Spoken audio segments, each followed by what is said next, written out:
Finished chapter. Style. I get a brand new bitch and get a brand new bag. Can't go out too bad. Work too hard just to get like this. Why would a nigga gon' act like that? Man, the shit too sad. Had to go and get the heart away. Man, I almost get my heart away. Gotta eat, won't start today. Cause the nigga ain't got time to waste. Gotta make another bad today.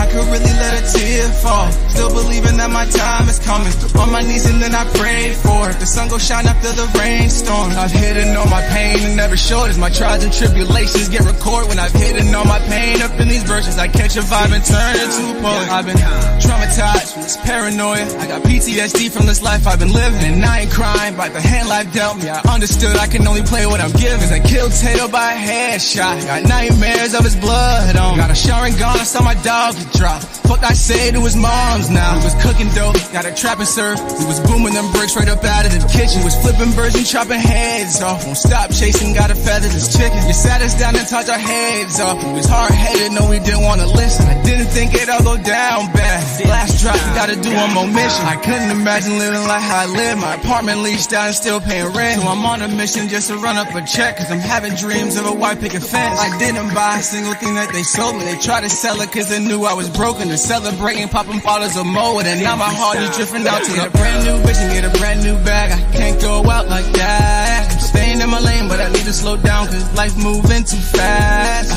hope I just don't crash. Them crackers on my ass. If I pop another Addy and I pull another fold, then a nigga might just not last. Lost a whole nother part of me. Look at how you done ended things. Yeah. Don't know what your intentions. Don't know what you even saw in me. Yeah. I'm chasing the bag and I'm still chasing more. Running the racks and I'm selling up dope. Spend time with you, I ain't spending no more. Cause as soon as I wake up, then I gotta go.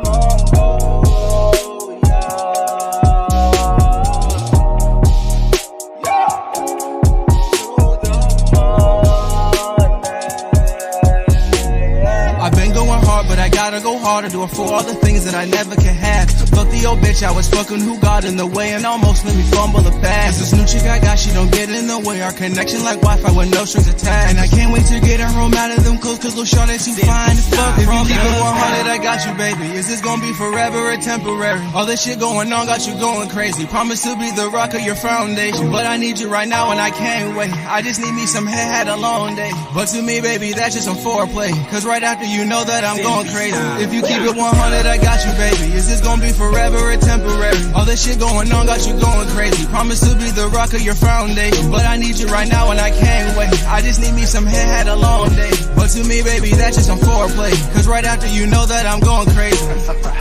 That's a whole nother part of me. Look at how you done ended things. Yeah. Don't know what your intentions. Don't know what you even saw in me. Yeah. I'm chasing the bag and I'm still chasing more. Running the racks up and selling up dope. Spend time with you, I ain't spending no more. Cause as soon as I wake up, then I gotta get a brand new bitch and get a brand new bag. Can't go out too bad. Work too hard just to get like this. Why would a nigga gon' act like that? Man, the shit too sad. Had to go and get the heart away. Man, I almost get my heart away. Gotta eat, won't start today.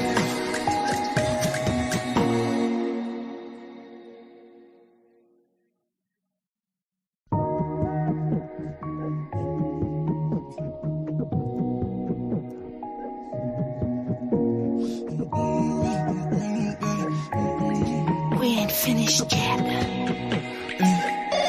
Style. I get a brand new bitch and get a brand new bag. Can't go out too bad. Work too hard just to get like this. Why would a nigga gon' act like that? Man, the shit too sad. Had to go and get the heart away. Man, I almost get my heart away. Gotta eat, won't start today. Cause the nigga ain't got time to waste. Gotta make another bad today.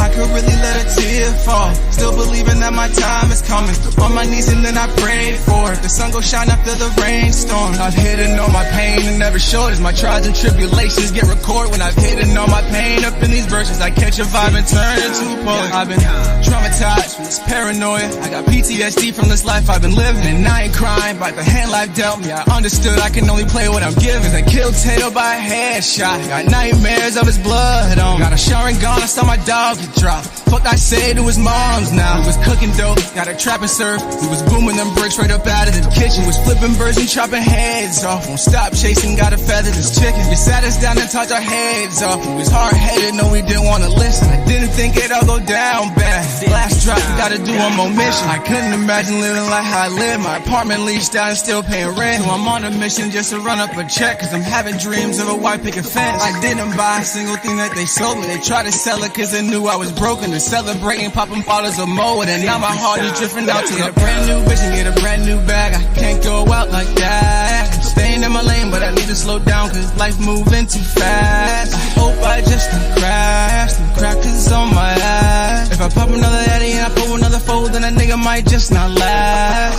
That's a whole nother part of me. Look at how you done ended things. Yeah. Don't know what your intentions. Don't know what you even saw in me. Yeah. I'm chasing the bag and I'm still chasing more. Running the rocks and I'm selling up dope. Spend time with you, I ain't spending no more. Cause as soon as I wake up, then I gotta go.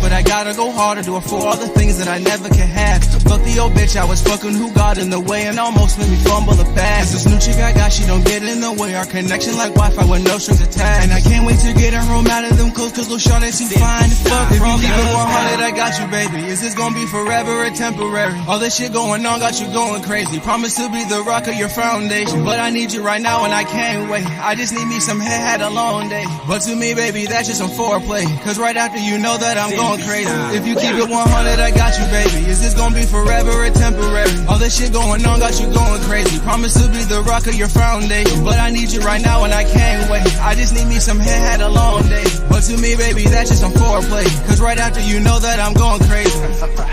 That's a whole nother part of me. Look at how you done ended things. Yeah. Don't know what your intentions. Don't know what you even saw in me. Yeah.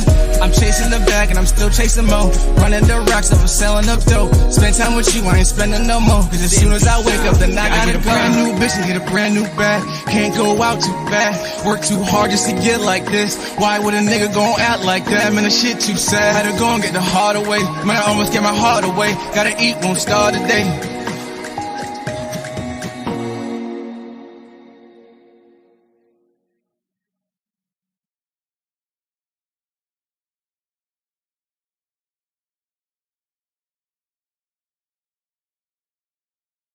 T-minus 30 seconds.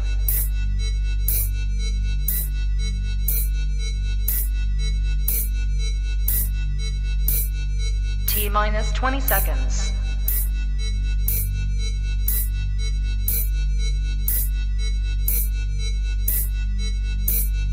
10, 9, 8, 7, 6, 5, 4, 3, 2, 1.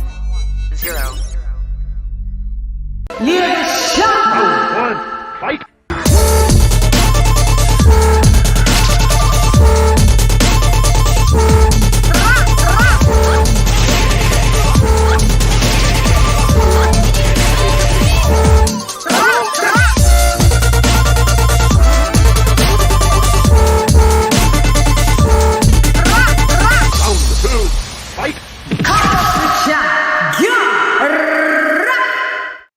Yo, how you going? It's LadyChann and welcome to the weekly wrap-up Shiggity Show. We in the booties in. Ding, ding, ding, ding, ding. It's the weekly wrap-up Shiggity what?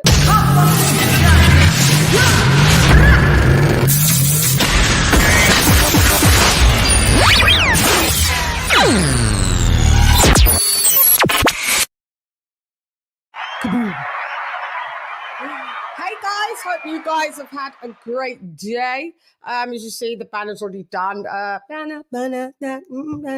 She is I and I am her. Oh, okay. So we are bannerfied. As you can see, the title of the show is Canelo will duck David Benavidez after Andrade gets destroyed. The weekly wrap-up show. So let's do the members only roll call. Members only roll call. We do have a members live coming up, actually. Actualmente, I will post it up. A few good things coming up. Let's get the members up here. We're in the booties. That's right, we're always in the booties.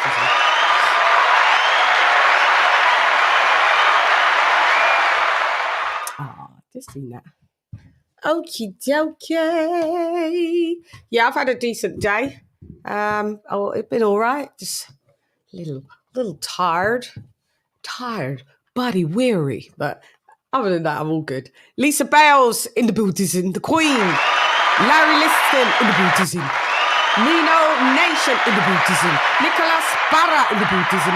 SA in the Buddhism. Mr. Pads in the Buddhism. Donald Banks DB in the Buddhism. Zara K in the Buddhism. Nesta Bedford in the Buddhism.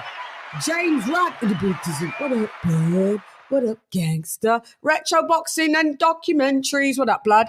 In the Buddhism. Consonery in the Buddhism.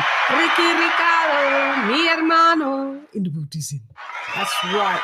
Stephen T. Harlem's finest, my sister R to the left in the Buddhism. D-Star Boxing, mi hermano también in the Buddhism. AJL Day in the Buddhism. Charlie in the Buddhism. King TJ, RIP in the Buddhism. Upload type El Primero, ya tú sabes, in the Buddhism. And last but not least, Wales' finest, Dr. P in the Buddhism. So, if you would like to become a member of the Channaholics, you know what to do, you know what to do. Me bar rat-a-tat-a-tat-a, brain splatter, what's the matter? Just start up, don't try, move the body, try, scatter, pick, patter, rain up all over your body, know your bruise and batter, tap, shatter. You never should do Allah. You never should have Allah. That's right. So, I'm going to bring on my trusty co-host. I'm introducing, introducing, introducing. It is Katy Taylor in the Buddhism. Ding, ding, ding, ding, ding. Hello. Hello, how are you? I'm all right. How's you? All the better to see you. How's you? It's been a very, very, very, very good weekend of boxing. Obviously, I spent most of it, as you probably looked at my Instagram, I was in West London watching us beat and came back as soon as I can. Obviously, I didn't pay for the Katy Taylor fight because I knew I'd find it somewhere else free of charge. And, it was all on. It was on DAZN, wasn't it? Yeah. Yeah. And in terms of like the Benavidez Andrade fight, it was not shown on British TV, but I did find a way. Or I found that was I paid for it. I paid for it on Fight TV. Yeah. It was $19.99 in it. Yeah, I found a way. I found a way to put it on, got it live, snoozed off, then made sure I watched all the 6 rounds again. And so it was kind of we'll cover that bit by bit. We'll start from, obviously we're going to start from the UK card. We'll start from the UK card and we'll get to the crescendo. Irish people don't like being called British. Just remember. Oh, I know. The UK card meaning sorry, it was shown in the UK, but it was an Irish card. Depending where you are in Ireland, Northern Ireland is considered the UK. Southern Ireland is independent from the UK. So some Irish people like being called, saying that they're from the UK, depending, where they're from. If they're in Northern Ireland, they are technically British, unfortunately. Yeah. So forgive me. So hello, chat. I'm just saying hello to Eric Gomes, Bob Squad, Sports Archives. What up, Joe? Sister Queen, Lisa Bells. What up, Joe? R to the left. What up, Joe? R to the left. Leon, what up, Joe? That's right. You're in the Buddhism.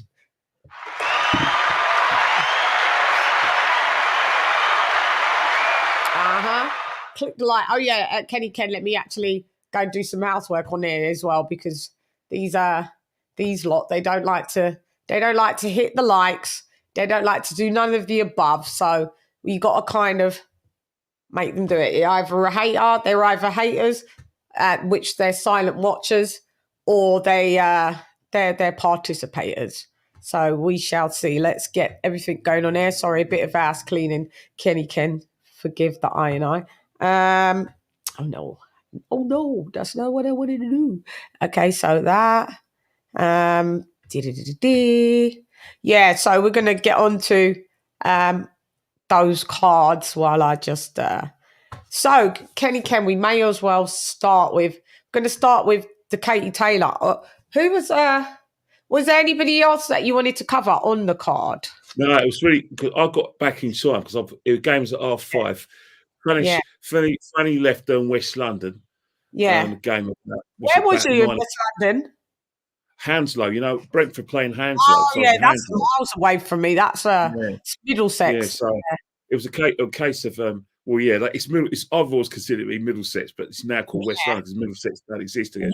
Yeah, it's all Middlesex. But it's funny how parts of Middlesex when we grew where up, Heathrow Airport is. Yeah, Hounslow, Hillingdon, all Middlesex, Harrow, now all of a sudden they're London. But in terms of in terms, I actually I got in time from when they were doing the Winrocks for the fight. But in terms of the fight itself, once again, thank God for Andy Lee, who was very, very considered in his what I'd say is in his punditry, and how he analysed the fight. It was fair. The more I hear Costello, the more I don't like him. Go back to radio, mate. Please go back. You're too biased. Don't get me wrong. Who was that one?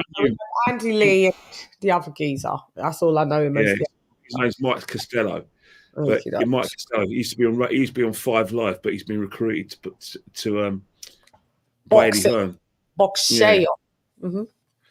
But I knew Chantal Cameron is in for a tough night. That she'll be against the crowd and the referee when she put Katy Taylor down with a perfect jab. And to this day, let's rephrase it. Katy Taylor won the fight. In my card, I was slightly in front. But there were certain instances in the first round where I think, hang on, the first round should have been a 10-8 round because Katy Taylor got hurt and got caught with a straight jab. When your head's up and someone just, jabs you as you're coming in for a punch and you go, it's a stiff jab. Yeah. Shanna Cameron put everything into it. She put her knees into it. She put her legs into it. She put her shoulder in. She went boom. When Katy Taylor got greedy, bang, she's on the floor. I couldn't believe it when the referee wiped the floor instead of slip. I couldn't believe it. That was blatantly a knockdown. That was blatantly a knockdown for sure. I'm not sure why that was. Only the referee knows why he didn't let her slip.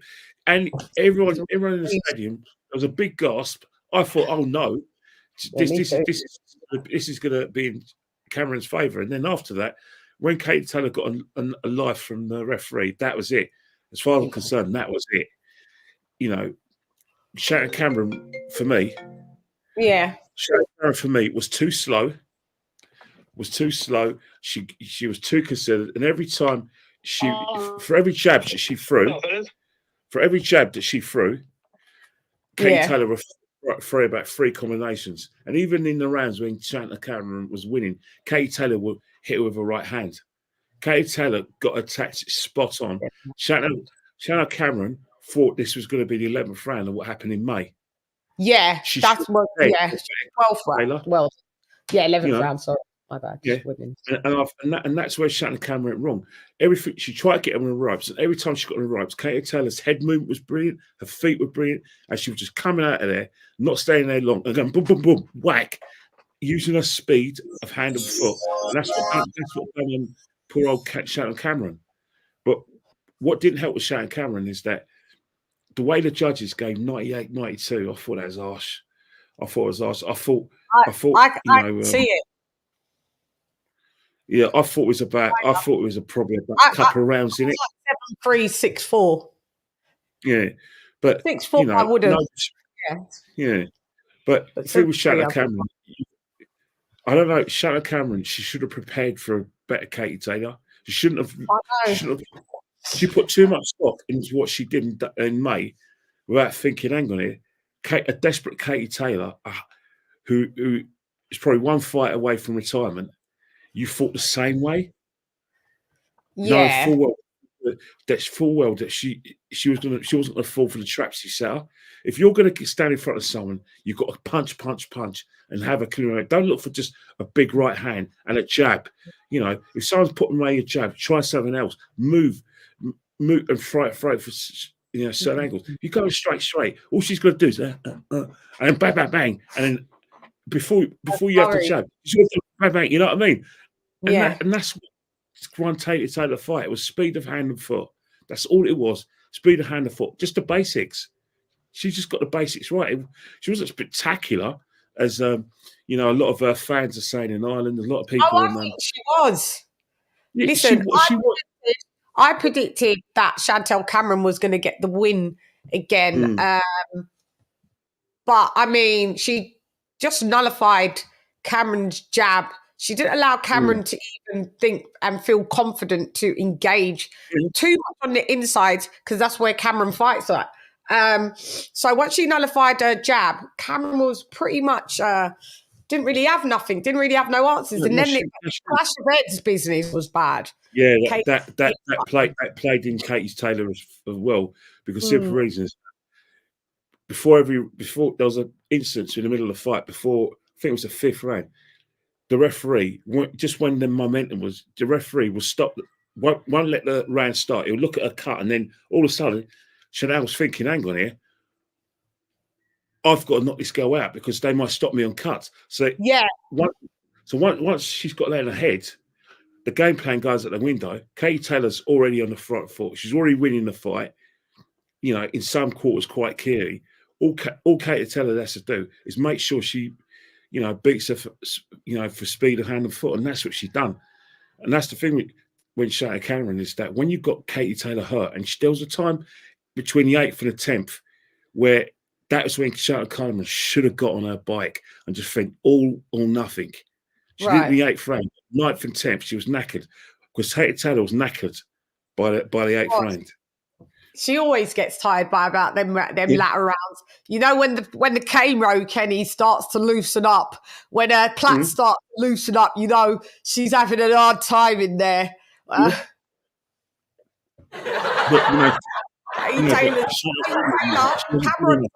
Cameron's K-Row stayed in miraculously, and proper as they always do. Katie's gonna have to go to the same hairdressers as them girls because them. I don't think Katy Taylor, she doesn't seem to do her hair in plaits. She always seems to be like a ponytail. No, it's 2 K-Row that she has. She had K-Row like 2 here, one ear going round and one ear going round, and it never lost. It never lost for Katy.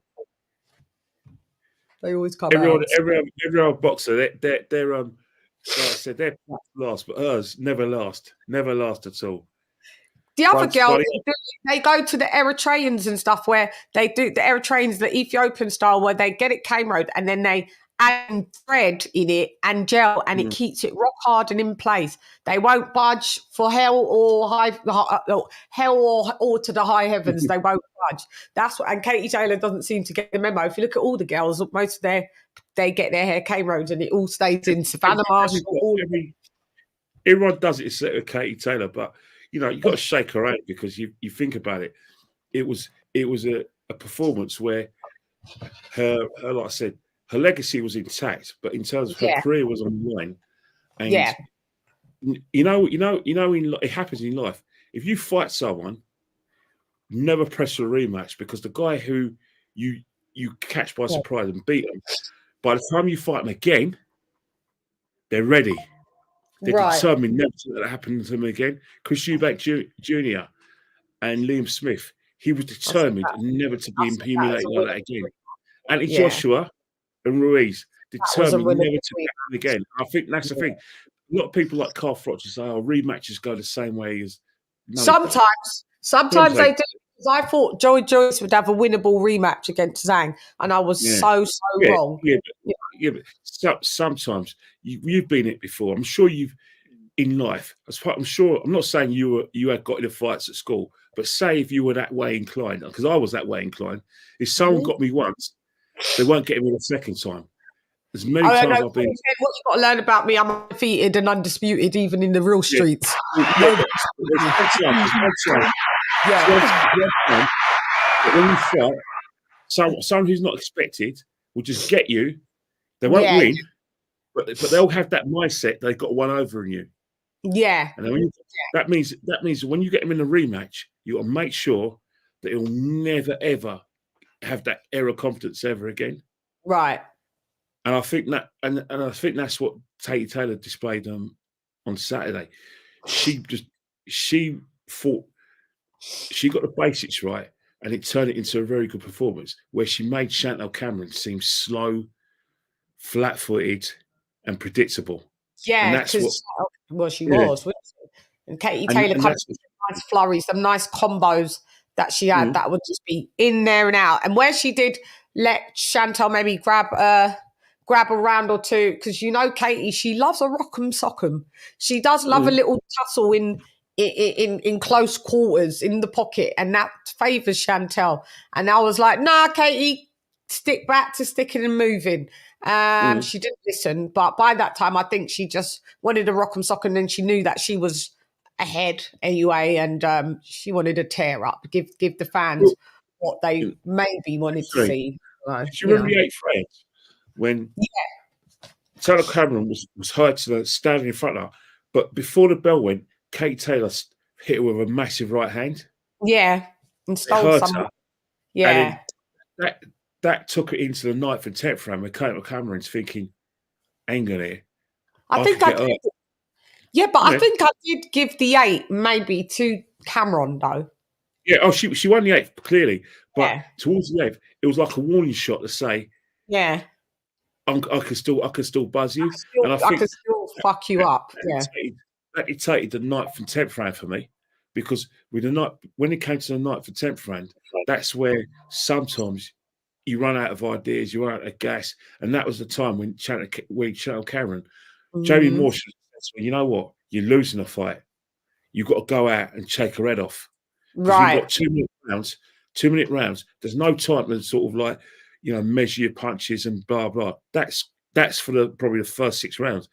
The championship round is when, if you're behind, try and knock them out. Right. And you find it because there was. I'm not saying Katy Taylor was there for the taking, but you can't just rely on just one punch. Yeah, you throw combos. Do what to you. Throw combos. Get the elbow in. Whack, whack, whack, whack. Because you were catching her, you were hurting her, but you were hurting her. You weren't hurting in flurries. When she was hitting you in flurries, or as boxing people say, combinations. Yeah, that's where you lost the fight. Right, because of the combinations. Flurries. Yeah. I think she pulled off a. Hang on. Test your might. Test your luck. I think she pulled off a really good, solid win, Kenny Ken. I think she really did. I was impressed with Katy. I think she's a legend. Her body of work's been amazing. To be honest, unbelievable. She is she is 3 times undisputed, but 2 times undisputed in 2 different divisions. But she is 3 times undisputed, because I believe she was undisputed already at 130. She's been undisputed there twice, I think. Yes. Yeah. And then now at 140, that makes it the 3rd time, but 2 times like Bud Crawford in 2 different divisions. So you have to give her a round of fucking applause.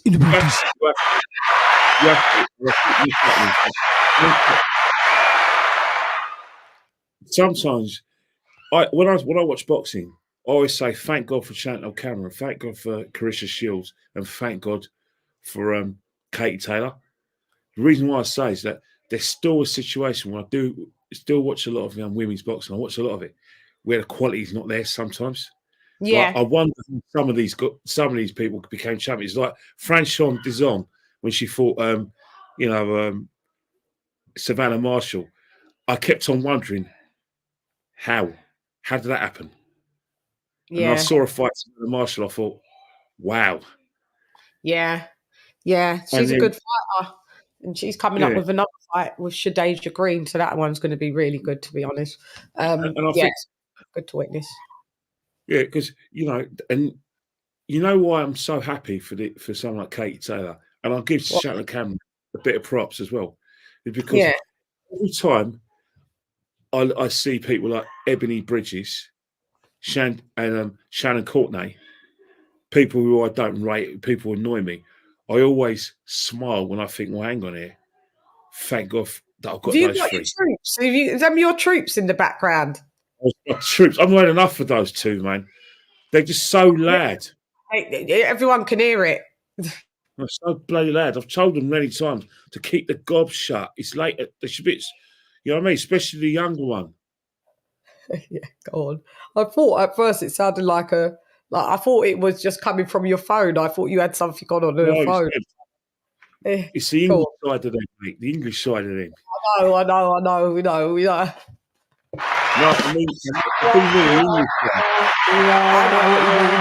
know what you mean. My mum does the same damn thing. Don't worry, I know what you mean. It's all good. Back in the day, we made noise when our parents go, "What?" And you just got silent. And that's it. We're done. Yeah, we're done. We get licks. We called them licks. No, you can't talk to me like that. Yeah, okay. Let's see. And if you don't want me to talk to you like that, pack your stuff and get out. If you're of any age. How old are they, Kenny Ken? 18 and 14.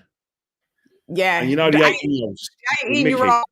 The 18-year-old would be on tender hooks to have. Yeah, I've done it at 19. The 18-year-old wants to go travelling before she goes uni anyway. Yeah, can't okay. Can't wait till she goes then, isn't it? Hold on 2 seconds. Yeah, it's all good. So I'm just looking at that. What up, Bruce? What up? What up, blood? Nice to see you. Nice. Yeah, so what I just thought about, I thought it was a great win for Katy Taylor. I'm quite happy for her, to be honest. At the age of, like I said, 37 years old, we will be getting on to the other card, the American card, but we're going to start with the UK one first. Well, this and then we chop on to. But yeah, I think it was a great feat. They are talking about, maybe to do a trilogy. Not sure if that's warranted. If I was Katy Taylor, I mean, I'd retire. I mean, she's done like everything possible. I mean, she's not one of them girls that ain't fought nobody in their like 11 fights, you know, and they're the best of their era. I mean, she's about 20. I want to say she's either 23-1 or 24-1, something like that. Katy Taylor, you know what I mean? Shouts out to her.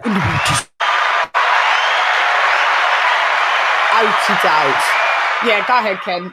I was just saying that I think she's. In terms of Katy Taylor, this is a topical point.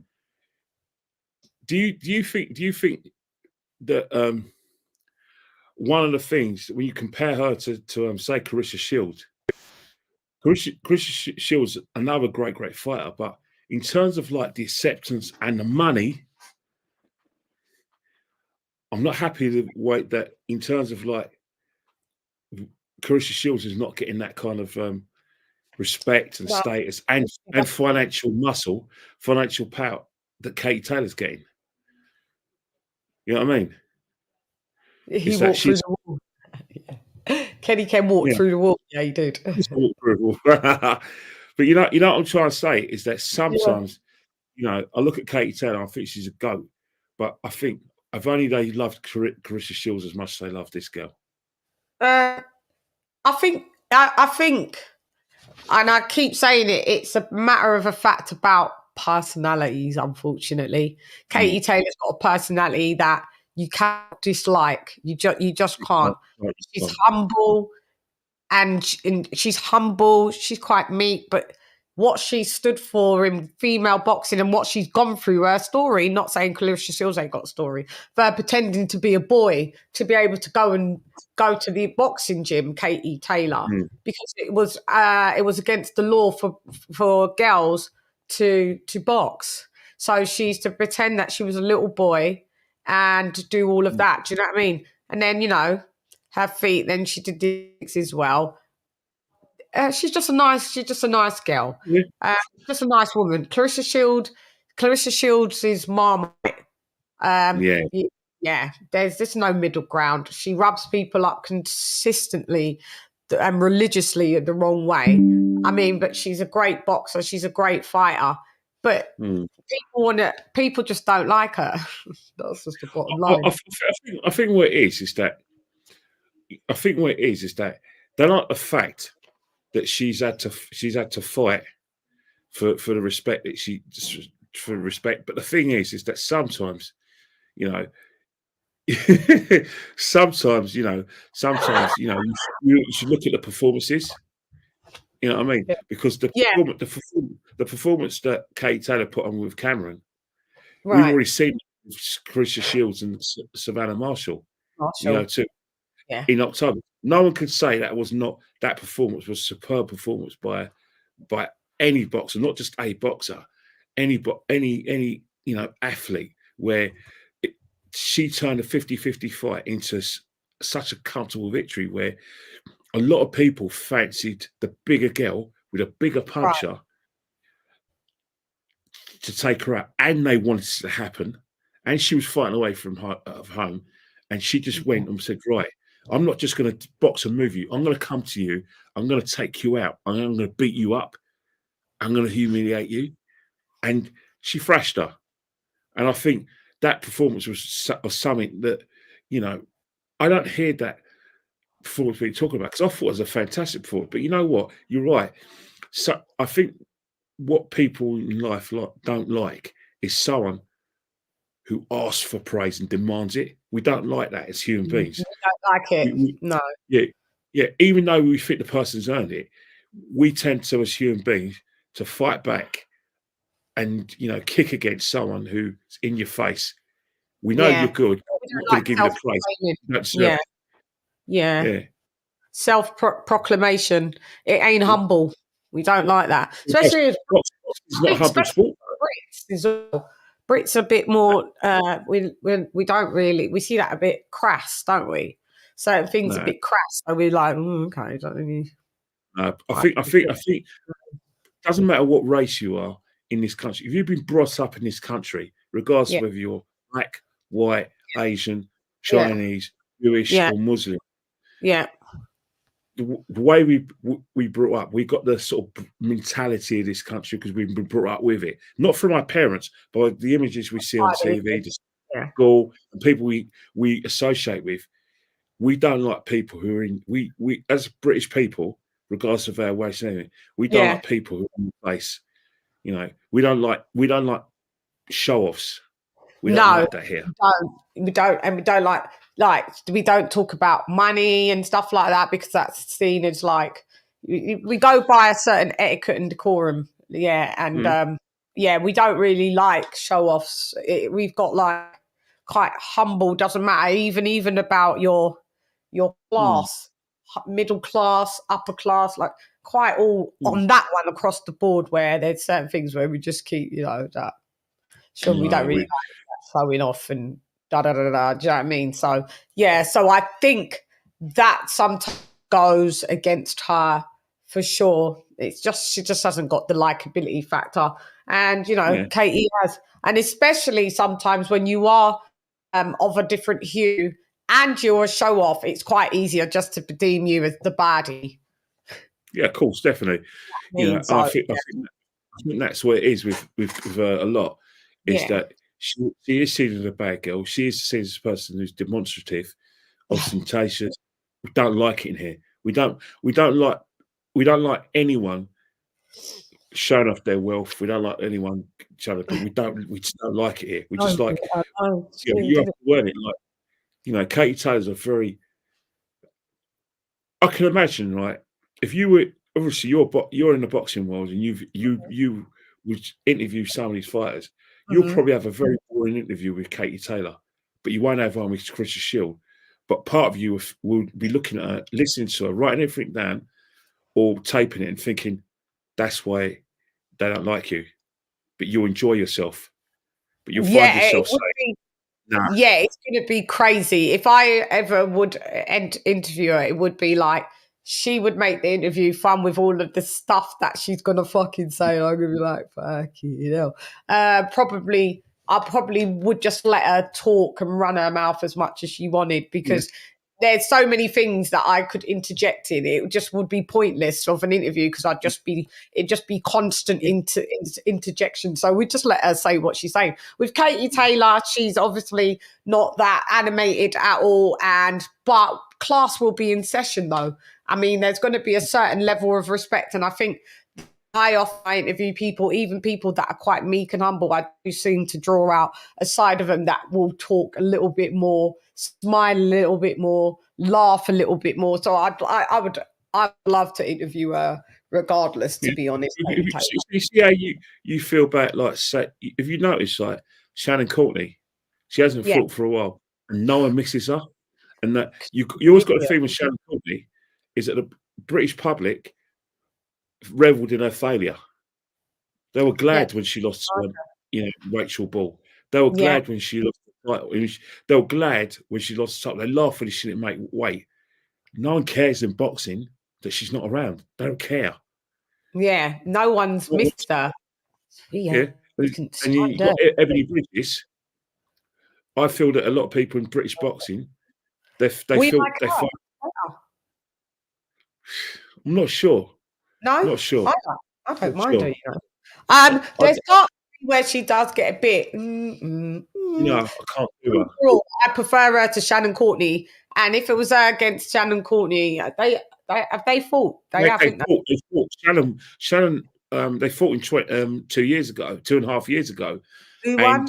Believe it or not, there was a quiet majority of Brits who wanted the Aussie. I wanted Bridges to win. Who won though in the end? Shannon Courtney won the points because Shannon Courtney. I was rooting for Bridges. Right. Yeah, she cut. Yeah, she swole it. Yeah, I was rooting for Bridges. Was it what she cut her eye or swole it up? Which one? She had a swelling around the eye, bloodshot eyes, swelling. Yeah, I mean, I remember I was rooting for Ebony Bridges in that fight. Anybody that Courtney is fighting, I root for the other person to win. Doesn't matter if they're Brit, doesn't matter if they're from anywhere else in the world. I'm on the opponent side because I can't stand that. You know, it's sort of better. You know, God bless his soul, Pro Beast. Pro Beast has always been a fan of her and said that because, obviously she's a trainer at Islington Gym as well, in Archway. Yeah. And he always talks that she wasn't like that really and that she worked her nuts off. But I said, yeah, but the way she's selling herself, there's not a likability about her. There's something about her. And then none. I think what done her with the public was when she had to go private on her Twitter because there's a lot of doshy stuff. All the stuff that she said. Yeah, she's just a nasty piece of work. I just don't root for her at any time. Yeah, Shannon Courtney. Sorry, I was looking at her chat. Yeah, don't root for her any time. I pray to the gods that she fails. I do. Every god that's available for me to pray to, I do it on behalf of her. Yeah. Hopefully they shall bless me with that. Staying with the theme of the zone. Did you notice my disappointment when I found out that fight night in December the 23rd is going to be on the zone pay-per-view, but the Saudis Yeah, I know you tweeted it. I was gutted when you said it to me because apparently the Saudis are doing everyone a favour. They're only charging £19.99. 20 quid. Already 20 quid. That's amazing. Yeah. It's not the Saudis charging that. It's the zone. I know. You think about it. The zone a bit, and they put. Isn't that a Chinese meal for one person now these days? Yeah. It's even a little bit. Saturday Chinese for one, or a Saturday pizza for. What's it? If you get the family size, supersized pizzas, that's about. I suppose with 20 quid, you can have the supersized pizzas with a side order, either chicken wings or or chips. Yes, barbecue chicken wings and some chips. Yeah, I mean that's a great fucking price. It's a great price. Can't complain. Americans are getting it, I think, for $40. Yeah, $39. Yeah, plus tax, so they'll probably get it for like $45, and then the rest of the world's getting it for 21. What's equivalent to like 21 pounds or dollars and that. So we can't complain. I'm over the moon about that. I'm just praying that there's no injuries. I'll be gutted. I'll be gutted. Not just, if any of those fights someone pulls out, I'll be gutted, because you think about it. I'll be gutted if Bivol gets injured and Lillian Arthur don't get his chance, or vice versa, he doesn't get his chance. I'll be gutted from Otto Walling if something happened to Joshua, because remember Otto Walling, what happened to Dillian White 2 years ago? Yeah. When Dillian White did him dirty. Yeah. Because Dillian White was off a Tyson Fury fight, which he's entitled to do because it made him a whole leap of money. But Otto Walling was left like an idiot. Yeah, you know I remember that. Yeah, because of the shoulder, so he went to fight. Dillian White was that injured. So anyone on that card, I'm going to feel bad for. I don't want Deontay Wilder to just pull up with anything, because I want Joseph Parker to have a chance. I actually want to see how Joseph Parker deals with Dillian. If Joseph Parker is, going to be able to deal with Dillian Wilder. No, deals with Wilder. And what I mean by that is that, how is he going to fight Wilder? Is he going to be able to sustain that pressure for 11 rounds? Is he going to not get knackered and then Wilder sees his chance? I'm fascinated by that fight. Me too. It's a good fight. Still fighting to this day. To this day. To this day. You just sit here, you don't know what I'm. Hate it. And you've got another talking point. AJ, not just AJ and Walling, not AJ and the fact that what's on the fight. I want to see how AJ is with Ben Davison as his trainer. Yeah. I know the fight. I want to see what that's what's really made me fascinated. I was thinking, hang on it. What's he going to do? Is he going to get AJ to be more on the front foot to try and take his man out, or is he going to let AJ develop into his kind of his new kind of box, then earn the right for a knockout style? Hopefully. Let's go, baby! Let's go!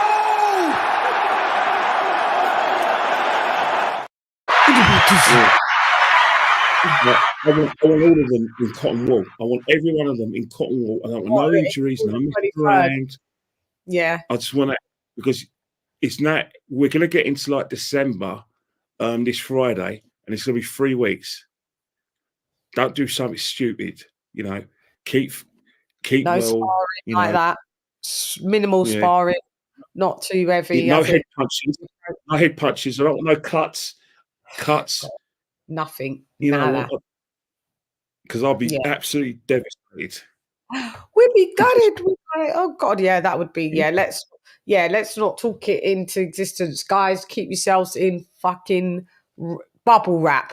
The panel is open if anybody wants to join it, because we will be talking about, I know you lot want the meat and potatoes, the spicy stuff, about Canelo will duck David Benavidez after that Andrade fight. Do you think he'll duck him? Do you think he'll duck him? If Canelo, he don't want to fight Crawford. It's that one. Sorry, I forgot the buttons. He don't want to fight Crawford. He said that Andrade was a horrible fighter. So you don't want to fight him, Please get the fuck out of here, man. It's my night. You pulled up you said that Crawford was too small, but yet you pulled up someone from 2 divisions down at the bottom from you. And now you're talking about, you don't really want to mention David Benavidez, and we're hearing behind the scenes that you're actually preparing to fight Jaime Munguia. I don't know. Hey, get the fuck out of here, because I'm gonna fuck you out right now, motherfucker. Fuck you! Get come, be a bitch. Yeah, no bueno. So it to me reads like, when seeing that beatdown of what Andrade, which we can talk about, let's talk about that, and we'll bring that in.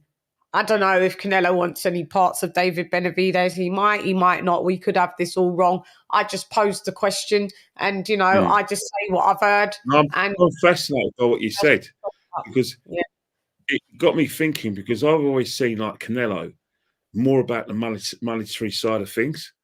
You know, in terms of like, I'm not saying the Benavidez fight won't sell, because that's not a fact.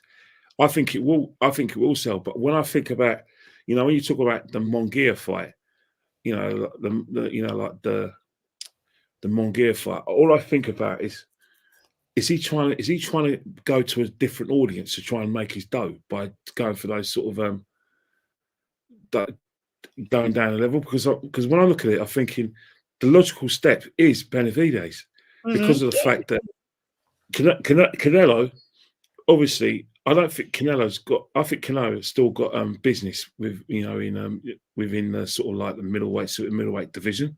I don't, you know, and I do think that his bigger tests, his harder fights will be at that level, and I think that. I don't think Benavidez is going to be overruled by the Canelo Roadshow. I think he's going to be like Bivol and go for broke and look to win the fight. And that's what that's. Sorry, we can't see. Yeah. So do you not? Yeah, good old capper. Let's talk about the Andrade fight, because that was a fucking car crash for it.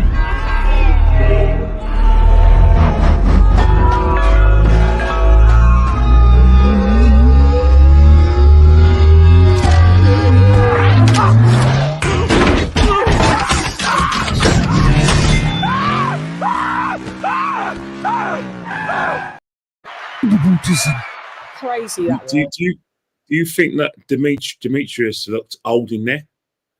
That I knew he's going to get beat down. I knew it. Lines are open well, so people can call in as well. I'll just give you the phone number if anybody wants to give a call in as well, because, you know, US number 917-410-8091 or 07939530676. So my prediction was a Benavidez KO round 11, right? And I knew that Andrade's legs had left the building from about 3 years ago. He's been inactive. His level of competition, you took the words right out of my mouth. You took the words out of my mouth, because I was thinking we had a situation where we had an Andrade who was who had a promoter that didn't know what to do with him. He had a style no one wanted a part of, but he was a champion at the peak of his powers. And I'm thinking, the Benavidez fights, or fights like Benavidez, should have happened 2 or 3 years ago when he was at the peak of his powers. Yeah, because, you know, when I was before the fight started, and when I was anticipating it, we're in kind of the sort of like ground where we call fights mismatches. Yeah. And the thing that came to my mind when that fight actually even from the first bell, I just said to my mind, mismatch. And I kept on repeating mismatch, and I wouldn't let it go, because I was thinking, this fight, Andrade should have been fighting 2 or 3 years ago in his prime, because again, we're talking inactivity, injuries, you know, disillusionment with the sport, not getting the fights he wants, and then finally he's given his chance where it's not a case of him just being beatable. I'm just talking about vanquished, destroyed. You know, because at the end of the day you can get beat, but this was just destroyed him. You know, Benavidez just had enough. 6th round, just went boom, boom, take him out. I think it was for his dad to do that to him. His dad to think, no more. It's something else, man.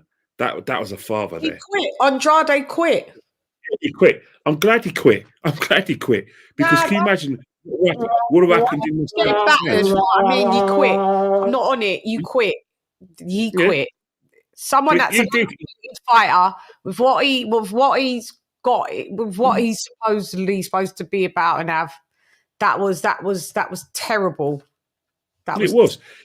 Yeah, but there were times when he was trying to throw punches, and I wasn't even convinced by it. Trying to throw body punches, trying to, you know, you don't have power up there.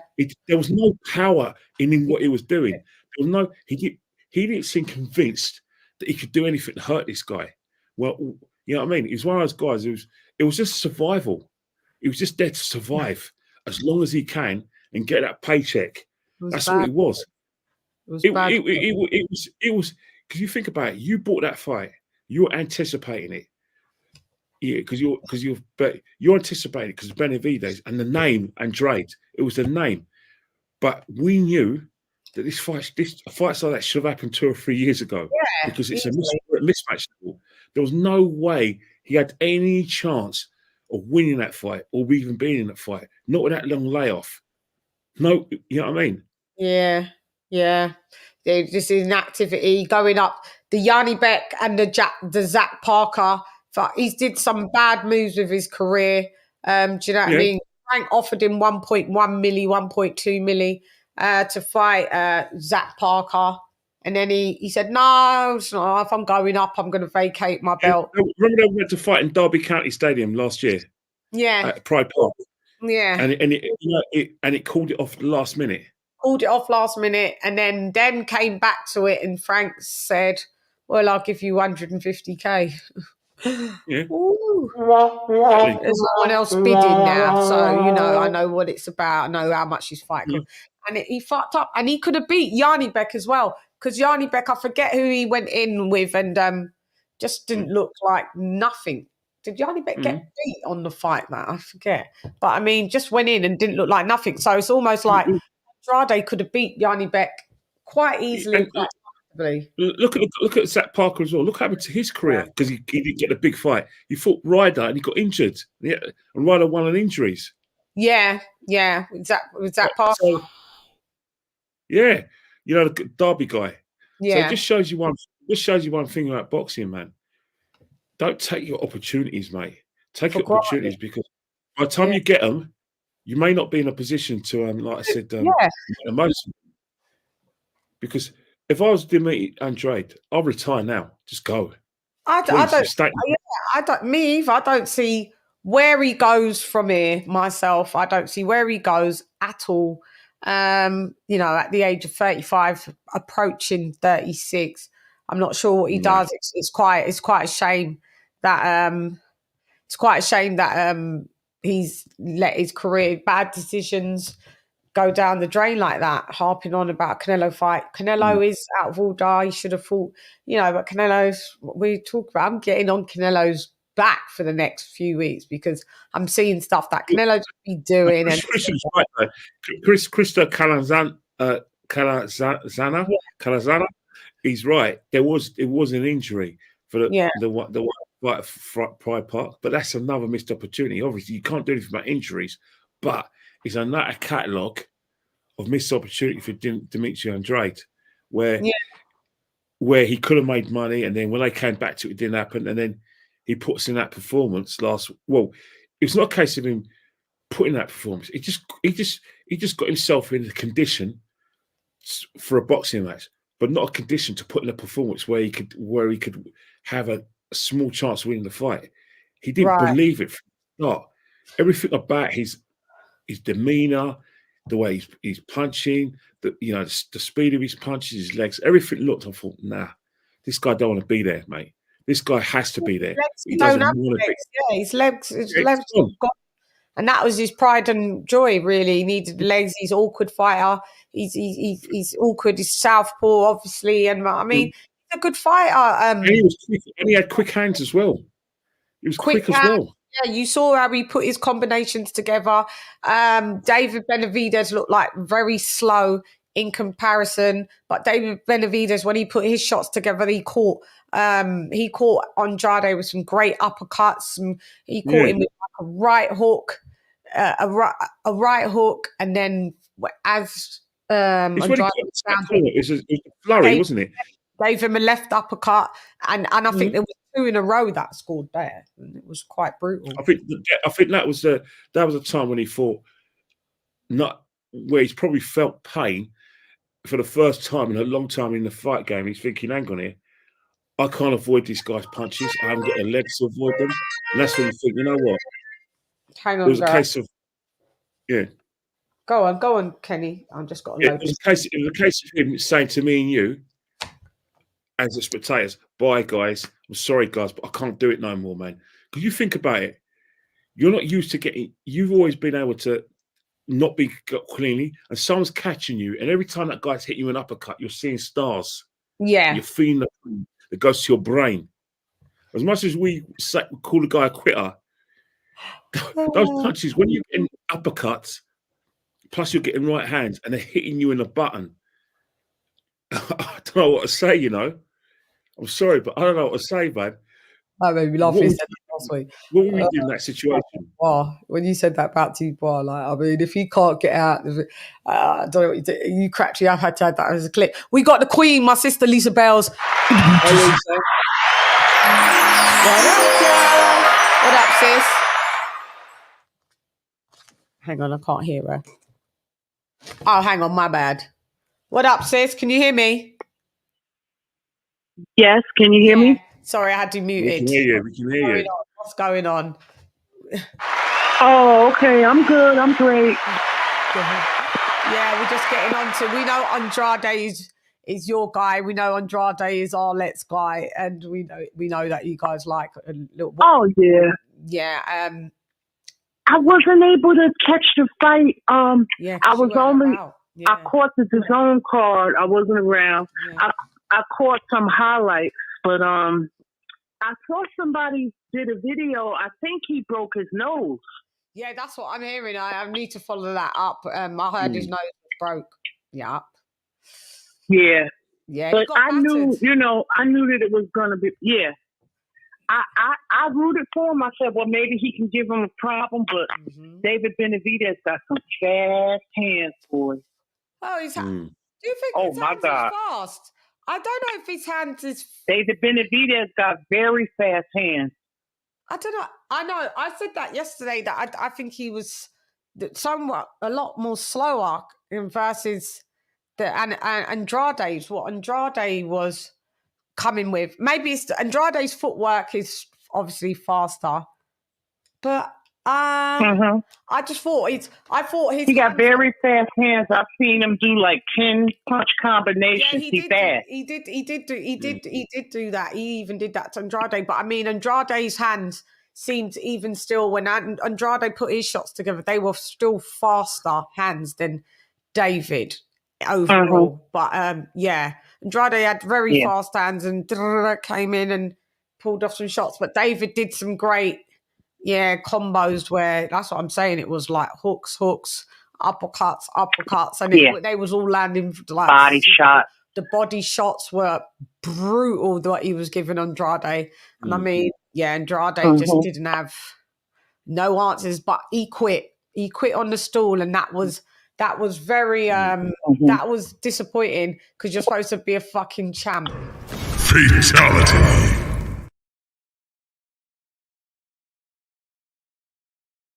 He not used to, Well, from what I remember about his career, he was one kind of like Shakur, was one who never really got hit. Then the last couple of fights, he was, he probably not used to that type of brutality. But I was like, woo. Yeah. Especially being at 168, and them lads easily walk around over 200 pounds. They're big lads. They're big lads. It's better that if he wants to continue, I feel that he should go right back down to 160, mate. Go back down to 160 if you can make that. Otherwise, I heard somebody say that. Yeah. Because them lads are too big for him. He ain't got the pop. He ain't got the power at all. So it's pointless. He'll get walked down, and So go down if he still wants to fight. In my opinion, I think can he do that at 35? Can he get that to that weight at 35? I was thinking about that. 30. Some people like Triple G was still able to do that until like he was 40. So I mean, you never know. You never know. Right. Some people's just got. I know some fighters that are significantly older, and they can still make their fight weight that they was quite without problems. So I mean, if he can do that, cool. If you do that, in my opinion, maybe then you're just going to have to call it a day, mate. Which is quite a shame, because you wasted a lot of time. People didn't want to fight you, and then there was some hiccups, and then you put some stuff on top of it yourself, Andrade, and it's just like, what do you do, mate? What do you do? It's a shame. But, I mean, if he does want to continue to fight, shouts out, but for that, go to 160. Yeah, go to 160 because Beats was saying Beats brought up a point on Twitter, and I was like, no way. Beats feels that if David Benavidez fought at 175, Anthony Yard would knock him out in 6 rounds. I was like, what? I don't know. No. I'm not sure. No. Maybe. Yeah. No, that's I'm gonna be honest with you. That's crazy. He's a cruiserweight as far as I'm concerned. Yeah, this is what I'm saying. He's a bloody cruiserweight. So when Beat said that, I was I need to find what you talk about. Isn't he light heavy, Anthony Yard? He's a light heavyweight. Yeah. But when Beat said that, where is No, I'm talking about Benavidez. He looks like a cruiserweight. He's a cruiser. Yeah, but he came into the ring definitely as a heavyweight, a heavyweight that was probably about 203 pounds, 210 pounds. Have I got rid of Arnold? I got to find Arnold from Different Strokes. I don't know. Hey, Chan, I'm just going to go to it. I was doing this. What you talking about, mister? What you talking about, Willis? What you talking about, Manny? What you talking about, Dad? What you talking about, Willis? What you talking about, Beats? No. Like Lisa said, these are David Benavidez came in like literally as a heavyweight in that fight. Literally as a heavyweight in that fight. Do you know what I mean? Andrade came in probably as a lighter cruiserweight in that fight, as a lighter cruiserweight. There was a stark difference. Yeah, Anthony Yard, he's got power and punch and that. He ain't knocking out no David Benavidez. I don't know. I'm not sure why Beats fought that. I was like, who's hacked his account then? Yeah. That's not happening. I got to see him in the ring. Benavidez has got a chin. But I doubt if that fight ever happened because they're trying to build him up. So yeah, it would be good. No, he said that he would be willing to fight Bizzle at Turby. At 175, he would go. That's what he said. Really? Well, let's see it. I wouldn't mind seeing it. He said if he can't get the Canelo fight, he'd be willing to fight one of them. And let me tell you, if he's got to think wisely, because if he goes up to 175, I don't care that he's 26 or 25 years old. He ain't gonna want to go back down to 168. Right. He won't want to. He won't want to, because that means he's just not cutting a lot of weight. I mean, him going to 175, he still has to cut a lot of weight. This lad, like I said, rehydrated into the low 200s on the other day, on Saturday. He's a heavyweight. He walks around easily 210 pounds. Easily. Do you know what I mean? So I mean, if you're getting the welterweights that some of them are walking around at 180 and 175, and then you've got Devin Haney that walks around as a lightweight and a super lightweight at like the same thing as 170 pounds and 175 pounds. What do you think David Benavidez walks around at? Oh yeah, crazy, big weight. So I mean, Andrade. He got battered, sis. He got battered. I knew his legs was going to give out. Yeah. He looked. I gave him. What was the scorecards? I had the scorecards here. It was. Was this the Andrade one? 98, 92, 90, no. This was Katy Taylor. My bad. What was the judges giving? I gave Benavidez round 3. 4, obviously he dropped Andrade in round 4 and 5. I gave Andrade round 1 and 2 where he came out looking like, oh, he looked good, like that. And it was, and I kept saying it on the show, it's only a matter of time. The legs were going to run out, and they did. That's exactly what happened, though, isn't it? Yeah. So David turns the screw up a notch, usually 5 rounds in, and then by round 4 he'd already dropped him. Round 5, it was just game over, and he retired on the stool. And it was so Do you lot agree? Kenny Ken, do you agree with him retiring? Don't you think that looks quittish? That's quittish. That's Billy Joe Saunders. But what big fight is there out for Demetrius? That's what big fight now. He could have still continued to fight. He could have let the corner throw in the towel when he was in there. Then he'd be like, well, that wasn't me that asked for it to do it. But the fact that I saw it and they went to, the camera crew went there, in his corner, and he was like, no. It just looked so, I was like, yeah, I didn't mention it, but I was like, yeah, that's bad. Wow. Yeah, he was like, I wasn't surprised. No. I was surprised. Yeah, because I was, yeah. Mm-hmm. That was it was quite a ruthless beating. It was ruthless. It was one-sided. It was ruthless. Humiliating. It was humiliating as well. Yeah, but you're 2-division champ. Mm-hmm. You're 2-division champ, though. Yeah, it was though. You've been there. You've been there. But you've been talking to Canelo. You showed up at Canelo's thing. You want. I don't know. Maybe Canelo might. He was in his prime then, isn't it? Yeah, but he was in his prime when he did that. He went in there with his belts to Canelo's press conference, and he was ready for a big fight. Right. He was ready in position. He, like I said, was fit. There was no injuries. Yeah. Canelo was the payday as Canelo. I'm sure you're gonna. Payday. You want payday? I know that. Yeah. Right. Yeah. So that's 2 years ago. 2 years ago was a long time in boxing. True. Mm-hmm. You know what I mean? This is a shot. This is a guy who turned himself into a shot fighter by inactivity, not from beats. Inactivity. Sheer inactivity, boy. Sheer inactivity. It was But I noticed his legs has gone from 220. 2020. I noticed it. I've been saying it. Liam Williams. You're talking about Liam Williams. His legs. He ain't got his legs. His legs is not there. Like, because he's fought like the level of opponent, so he's been able to get them little. He's been able to get them little wins and all of that. Right? He's been able to get them wins, hasn't he? But I mean, against Jason Quigley.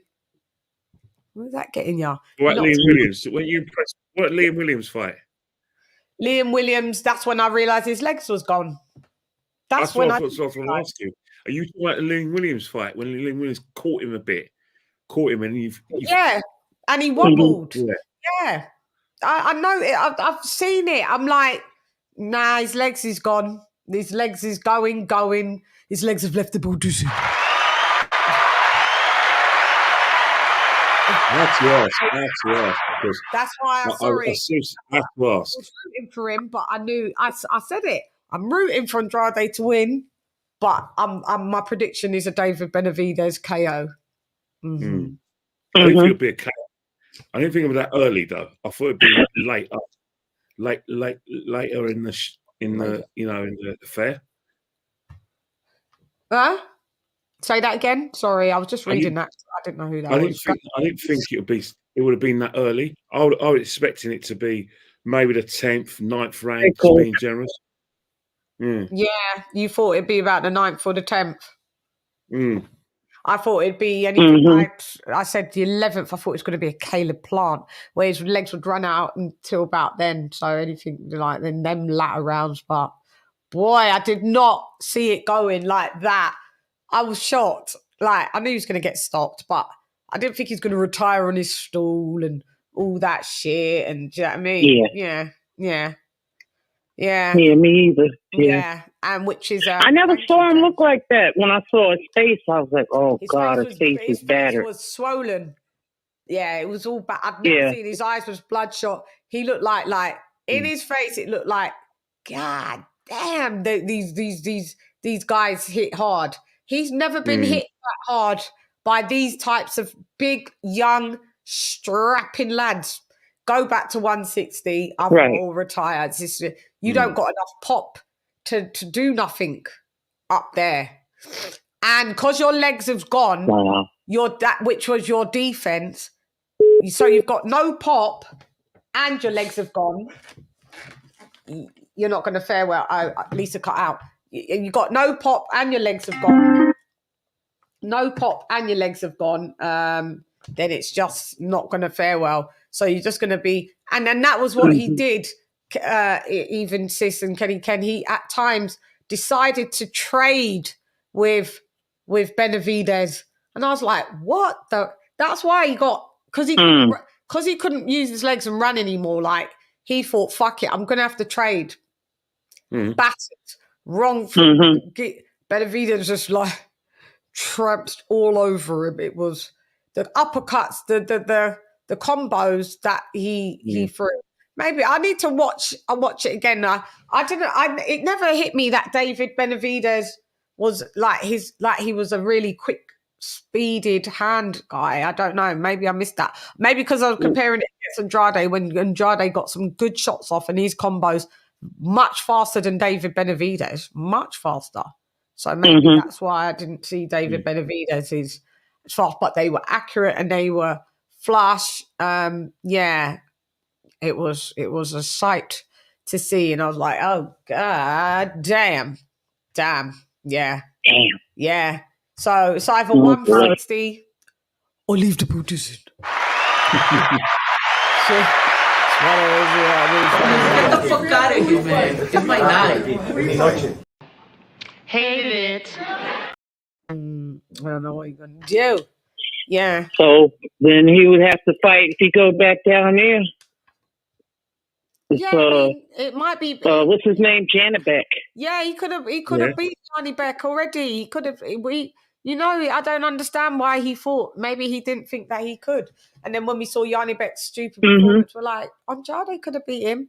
I mean, you can go back down there. I mean, he got one defeat. It's not the end of the world. I said earlier, my only worry is that when I see fighters, moving up weight, I think it's very difficult for them to like I said, move back down weight. I don't think I don't know. For start, it has to be the motivation as well.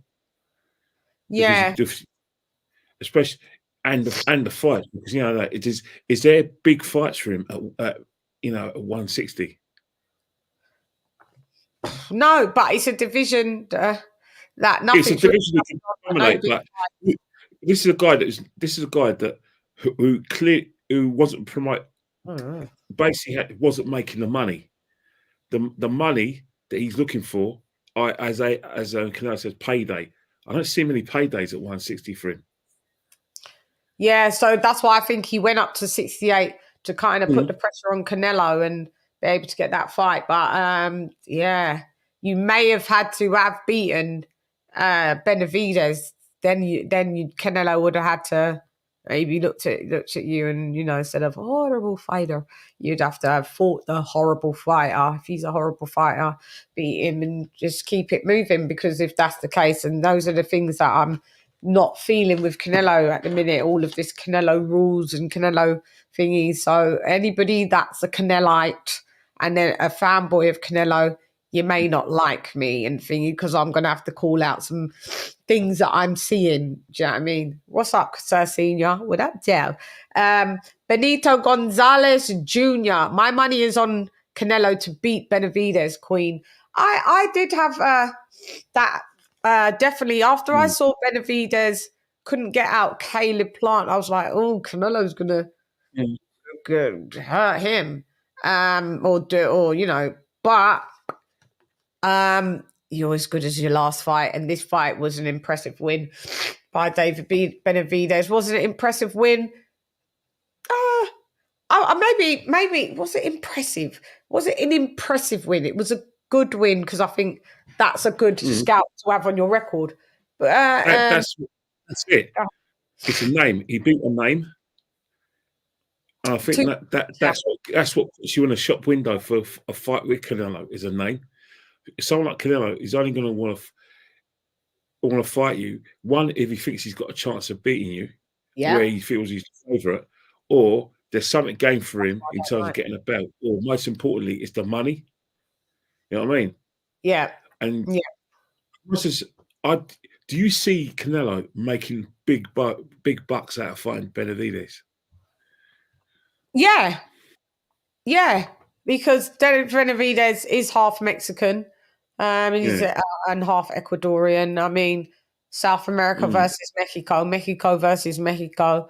Yeah, of course. If Canelo's the cash cow of his side of the waters, anything that if you're the cash cow, anybody that he fights, it should do well. And I believe this fight, it's a fight that a lot of people want to see. And I think, him fighting David Benavidez is a big money fight for sure. Would have a lot of eyes on that for real. I do believe so. Now, do I believe that Canelo beats David Benavidez? Listen, he didn't. I know styles make fights, and he didn't beat Bivol, who doesn't for sure hit half as hard as David Benavidez.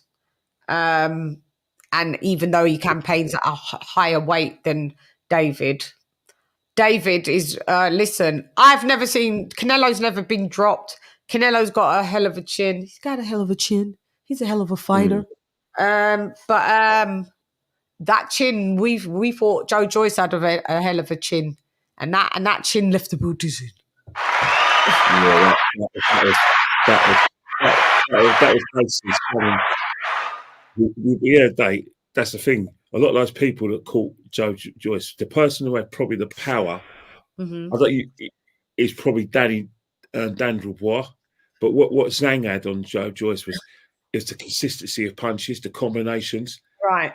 And he was consistently hit him in an area where he was hurting him in an area of his head where it was always going to be an accumulation, especially. I think that when he got knocked out in the rematch, let's just say it was it the third round? It was basically the continuation of the first fight where he felt that pain, and because he was trying to avoid, he was trying to do what everyone was telling him to do. Yeah. He didn't anticipate the right hook. Didn't see it. Didn't want to know. Bah! Yeah. Brutality. It was brutal. Hi, we've got Pain. Our Pain. This is an interesting channel. How you doing? For someone to be brave to come on, we're like, where's everybody at to talk? I'm a big boxing fan for way back when. So this is interesting. Let's just get to the point. Yeah.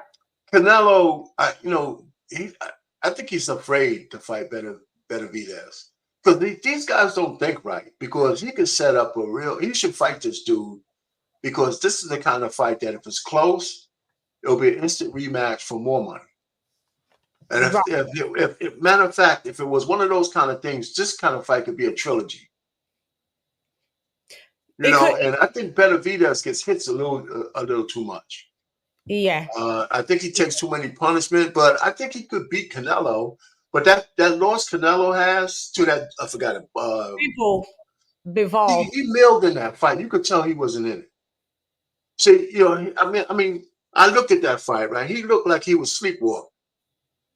And the reason why I think he was sleepwalking, because I don't think he was interested in that fight. And Marvin Hagler said this. He said, listen, the hardest thing you could do when you're a multimillionaire is get up and run. Silk seats. Yeah. But I think if he had another rematch with that dude, he'd beat the hell out. No, he can't beat Bivol. He's the one that wanted to fight Bivol. Bivol didn't approach him. Bivol was minding his good old business as a WBO champ at 175. But LadyChann, he had the belt. Approached Bivol, and even if Bivol went down to 68, which he's capable of doing, the skills that Bivol has, it's Canelo's kryptonite. He's a mover with respectable power, stays disciplined, high guarded, and so you like this dude. So how come he doesn't fight Benavidez? Because he's not in the same weight cap. Yeah, but how old? How much he may go up?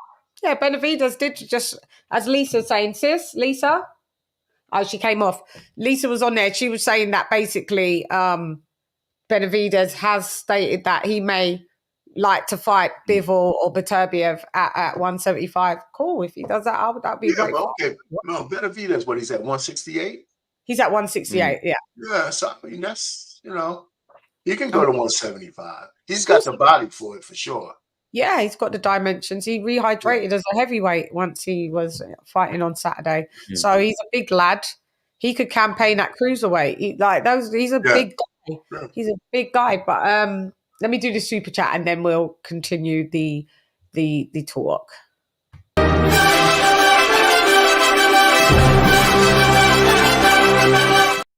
Shouts out to Dr. P for dropping that quarter of a dab on your girl. Keeping the lights on. That's right. Thank you very much. Appreciate it. You need the lights on. Yeah.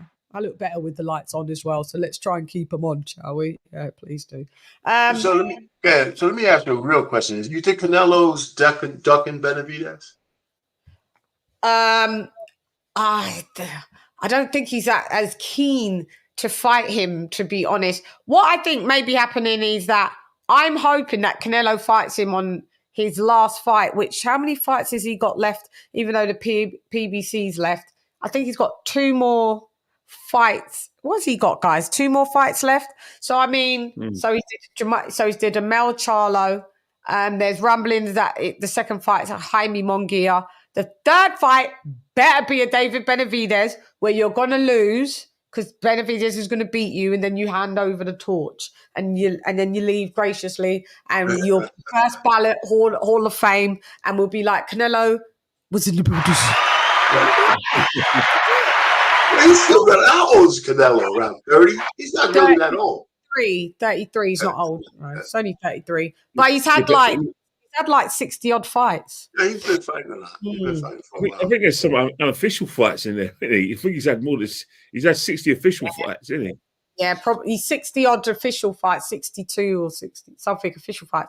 But probably in Guadalajara, he's probably had a lot of unofficial fights. Yeah, he's crossed all, kind of errors. He was fighting Floyd Mayweather. He's fought the greats, hasn't he? Yeah, I mean, I could pick some stuff, when I'm ready. I'm gonna have to de-peg him a couple pegs, because there's things that he's talking about. Oh, Crawford he's a small fighter. What do I get out of fighting him? Well, what did you get? What did Bivol get out of fighting you? Should Bivol have turned around and said, "You're a smaller fighter than me. You're not in my division. Why should I fight you?" Yeah, should Sergey Kovalev should have said the same thing? You're a smaller fighter. Why should I fight you? But it was okay for you to get Jamel Charlo, who campaigns at the same place as Crawford now at 154, and drag him up 2 divisions, and you didn't say, no, that's not good that I'm dragging up a guy that's 2 to. So he's ducking Benavidez and definitely ducking Bud Crawford. No, wait a minute. Now you think Crawford's gonna go all the way up to 168 to fight him? Yeah, all the way. So Crawford can go up to 168. That's the cap. Doesn't mean he will come in at 168. Do you know what I mean? I mean, he can come in. He can come in. I haven't finished. So give me a minute. Go on. What did you say? So basically, he can come in anything between 161 and 168. I believe Crawford will come in at something like weigh in at 162, 3. Yeah. And then by the time he rehydrates, he'll probably just be still the same, 165, because, it's not going to be much. He's not going to rehydrate like he's like 180 pounder. No, he's going to be at that limit. Let me ask you a question then. Let me ask you both a question. You think that fight is more wanted than Canelo and Benavidez? I mean, if Canelo doesn't fight David Benavidez, his career is going to have an asterisk on. Yeah, it will. At this point, it will. At this point, I think if he doesn't fight Bud, cool. You don't want to fight Bud. It's still going to be classed as it's kind of a duck, because that Bud. If you think he's such a small little guy fighter, Why don't you just fight him then? You know that Bud poses too many problems for you. Too much. You can't deal with... I'm not saying Bud will knock him out. Bud will comfortably make him look uncomfortable like Bivol made him look uncomfortable and just outpoint him. And just outpoint the fuck out of him. And that's what I believe. I can see that happen. I can see that happen. But I think Bud has a lot of unfinished business down in the weight classes that he's in. He should clean out. You know, I mean, I think he has some more fights down there before he moves up to Canelo, right? I mean, I know he's looking for a payday. Big fights because he's 36 years old and he said he don't want to be fighting until he's 40. He wants to, why is it Canelo can always dare? Why can't Bud dare to be great and do what he wants to do? But don't you think Bud's at a stage where he wants to cash in now? Yeah, like obviously he's got his rematches. He deserves it. He's more accomplished. Right. Canelo's accomplished. No disrespect. Yeah, Canelo's a 4-division champ, but he's one time undisputed. Crawford's 3-division champ, undefeated, and 3 times lineal, and 2-time undisputed in a 4-belt era in 2 different divisions. So if that's that, you would think Canelo would be like, okay, I'm going to dare to be great and let me fight this little dude. But you don't want to do it because you don't want to. Let me ask you this then. On the same point, you think that Crawford should at least knock out one of the Charlo brothers before he fights, so that would give him more emphasis to fight Canelo? But the Charlo brothers, one already vacated 2 of his belts. He's not coming back to 54. So, no. I mean, whatever weight it is, wouldn't he have to prove a little bit that you could have jumped from welterweight all the way up there? You don't think so? Because he made so much big talk, that Jermell Charlo, Bud should keep his little ass down there. Actually, after the Canelo fight, definitely I'm coming back down to 54. I'm coming back down to 54. When we saw how Jermell Charlo sold his soul to Canelo and did nada in that fight, Bud Crawford said, no, that fight has got no interest of me, and that fight is left the Buddhism. We got Arlette. R to the left. What up, Joe? Chime in, please, Arlette. Let's go. Let me get your name up. Can you hear me? Yeah, we can. Hear me? Yeah, we can, hopefully. Good evening, everybody. Hey, I got off the phone last time.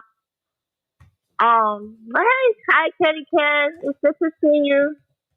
Good to see you. Good to see you as well. Go ahead. The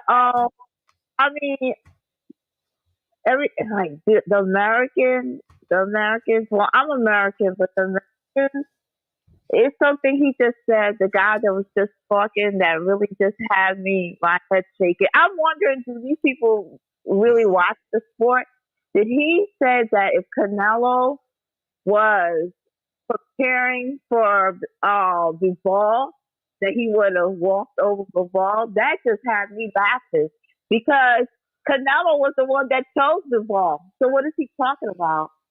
Yeah, I was wrong about that, but it looked like he was sleepwalking during the fight.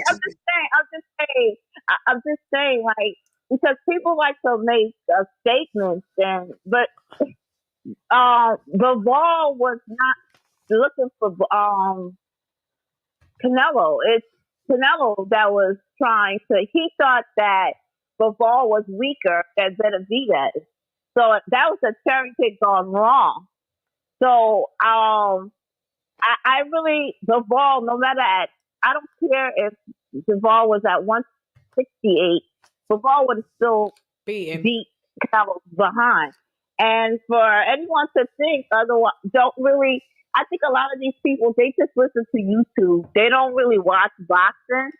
Yeah. So I put my chops up against you any day. I was wrong on that, but I watched the fight. Let's talk about the fight itself. Canelo looked like he was sleepwalking in that damn fight. I mean, he lost, but he didn't look like he was into it as much as I've seen Canelo fight a lot. And I saw that fight. I said, man, this, he looks like he's sleepwalking. That's why I thought that maybe he didn't want to fight this dude. So, I mean, you could come up here with your indictment, but I'll put my boxing chops up against you any day. But Dan was right, because the ball was minding his own business. Well, nobody minds their own business. Okay, so yeah, he initiated the fight. We're talking about the fight itself. The actual fight itself. Let's talk about the fight itself. for like the longest time, and I'm just called in because it's a couple of stuff that you said that was wrong, and I'm correcting I was you. wrong. I was wrong. I admit it. So what? I'm not perfect. You know, I took my Jesus Christ jacket off, and I was wrong. Anyway, so that's cool. But the fight itself, I saw the fight, and it looked like Canelo was sleepwalking to me. And I don't think Bivol. I mean, what has he done since that Canelo fight? Anybody, just tell me. What has Bivol done since that Canelo fight? He's been blocked from undisputed. He beat Berto. He beat Berto. Zurdo Ramirez. He beat. To me, he has a good resume at his 170 on 5. He has a pretty good resume. He's a very good fighter.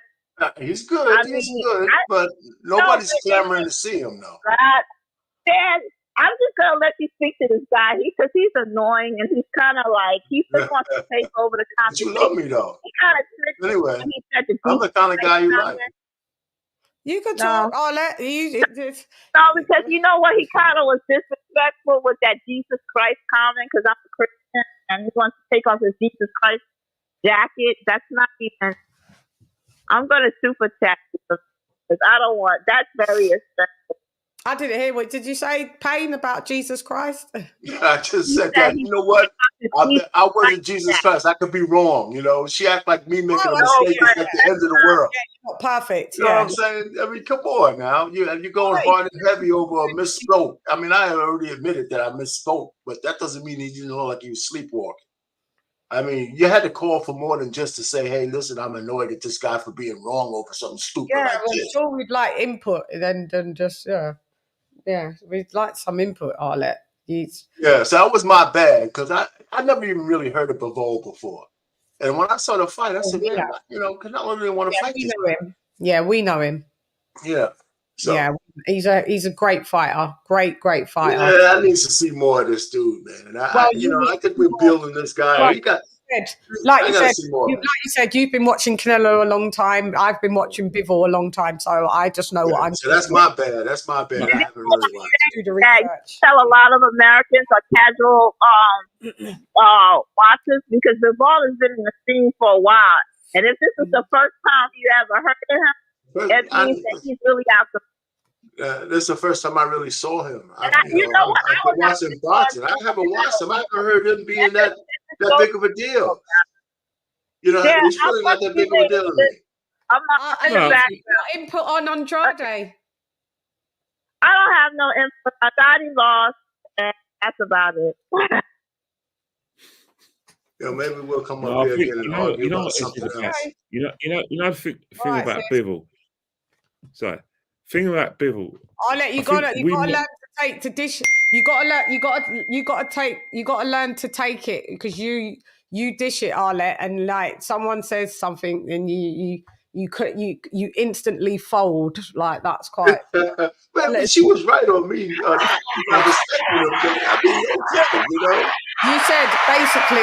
said, all right, I got that wrong. That because you got some indictment on me. All right, I've got that wrong. And I'm not perfect, so I take my Jesus jacket off all of a sudden.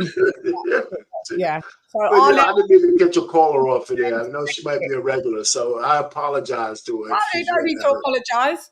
Don't need to. Arlette's supposed to be built tougher than that. I don't understand where she's coming from. So, yeah. Oh, well, you folded and you left and you quit just like how Andrade did on the stool. You did. Going back to Bivol. I understand the situation, you know, where my guys come from, is that we know a lot about him more in the UK because of remember when he fought Craig Spider Richards? Mm-hmm. And we saw that fight, you know, went to 12 rounds. And obviously we knew about Bivol, we knew he was a great fighter. And we also know a lot about the division as well, because, you know, obviously we got, you know, Babetiev as well. He's, you know, by the way, he's fighting Karen Smith. So I think the reason why me and LadyChann talk about, you know, Bivol a lot is because we got a very, very I think we got a very good light heavyweight scene in this country. We do. I think out of all the the weight classes in this country, I think our light heavyweight scene's the strongest. So we're always going to look at the guys with the eyes and the prizes, Bivol and Babetiev. These are the fighters we want to go for, and a lot of our fighters obviously have gone there. Anthony Yards fought Babetiev. I thought he fought well, but Babetiev was just too strong for him. And then we've got another one of our fighters, from our strong pool of light heavyweights, Lindo Arthur. He's going to fight Bivol. So Bivol's not known to us because of the fact we got a very strong. I'm gonna go back and watch some more of his fights because I watch a lot of the lower classes. But the light heavyweight scene hasn't been strong. Traditional over years, it's not been strong, has it? Bivol's been a reigning champ for about 6-7 years now as well. So I'm saying I really don't hear people talking about him like they in America, like they talk about some of these other guys. In the UK, we do. Yeah, but so sorry to say, but a lot of the Americans are not looking. You guys are quite xenophobic and won't look at the divisions you don't dominate. If you don't dominate, you guys won't even pay attention. Yeah, that's probably true. Yeah, ugly American, that's true. Yeah, so that's why you've missed out on a really, definitely pound for pound fighter. I would say they've blocked him from being undisputed. He was signed with Eddie Hearn, and now Beterbiev is with Bob Arum, Top Rank, and he refuses to allow this fight to happen, to have undisputed. I mean, it's just ridiculous. And then you've got Mauricio Suleiman saying, well, he can't sanction the fight because Bivol is Russian. So what? He's already denounced the war. He said, ridiculous. I think that's absolutely ridiculous. Yeah, so they've tried to throw politics on him because they know that he is the next in the 4-belt era undisputed 175-pound champ, and it's just a shame what they're doing to him. And he's a nice guy, married, kid, doesn't live in Russia. Came out publicly saying, "I don't agree with what Russia's doing to the Ukraine." So what else do you need? Like, he's a boxer. He's not a politician. But even if he did live in Russia, it still shouldn't hold it against him. Yeah, he's not living in Russia. He's like, he hasn't lived in Russia for a minute. But I'm saying, as far as I'm concerned, even if he still lived in Russia, he doesn't make the politics. No, he doesn't. No. And I mean, but the funny thing is, the other guy, Beterbiev, who has the 3 belts in that division, he's allowed to go and fight other people. He's Russian. Yeah, but he fights out of Canada, don't he? He fights out of Canada. Bivol fights out of San Francisco or whatever. So how come it's all money, though, right? I mean, it's all money. I mean, if you can't make the kind of money, these guys always try to say that if you say Bivol is as good as he is, right? Yeah. If another challenger doesn't think the payday's big enough, they don't make these fights, right? These guys don't really fight each other. Bivol versus Beterbiev at 1-2 is a massive fight in boxing. Is it coming up? When's that coming up? Fight, but it's not, because they've blocked it. This would be for undisputed. This is what I'm saying. It's nothing to do with the money. It's not because Beterbiev is fighting people. That's going to be less. This is for undisputed in the 4-belt era. So I mean. It's just ridiculous. They're just blocking because of politics in boxing, as we know. Well, politics in America, but it's not. But boxing's taking its. But don't you think boxing's taking its lead from other sports? Because you remember we had the ridiculous situation where Russians were banned from the tennis at Wimbledon, but they were allowed to play in the French. They're allowed to, I don't know, and they're allowed to play in the Australian, but they weren't. I don't know about Australian, but they weren't allowed to play in the USA now because of now. Like I said. The High Court's intervened, and they have to play, but they're not allowed to play under the Russian flag. They're not allowed to have Russia after their name, which I think, again, who am I to say that? Because remember, South Africa had, sanctions, but because of what's happened. But then again, what happened with South Africa and what they were doing with apartheid, they had to be banned. But in terms of what's happened in Russia and Ukraine, we don't know. As I said, we don't talk about politics in the show, so we have to leave it at that. But I think, that a sportsman should not be banned from, especially for the situation. of his nationality is ridiculous. That's like I just think it's you can't fight because you're a Black American. We're not allowing Black Americans in this fight because there's been some stuff that you guys have been up to there, and we're not rocking with it. You've incited some kinds of riots. So now any Black Americans, white American boxers, y'all can fight, but would you like that? No, you wouldn't. No, of course not. Yeah, so that's the same thing. Like you can't see someone like you've been used to growing up in a color that's been oppressed, but then you jump on the side of the oppressor all of a sudden, like, no, we don't rock like that. Like, we're going to have to go with Bivol. He's being oppressed, and we know what it's like to feel like that. So therefore, we shouldn't be rooting for the oppressor. Test your might. Test your luck. Well done. Outstanding. Impressive. Excellent. We ain't rocking with that, Jack. We ain't rocking with it, Bob Arum. We ain't rocking with that shit, Mauricio Suleiman. We ain't rocking with it at all. It's fucked up. But you at least, Payne, you'll be able to go and check out some Bivol fight. That's what I'm gonna do after the deal. I got one question for you before I go. Yeah, and I'm sure you're familiar with this. The lightweight guy, Inoue from Japan. Yeah, What do you think is in the future for him? I mean, well, he's coming up for another second undisputed fight. I forget the geezer who he's fighting. Is he moving up? Yeah, he's up at 120. What did he start out fighting at? 122, right? He might have been lighter than that, but I think he's heavier than 122 now. Yeah, he's come up to but they're fighting 130 maybe.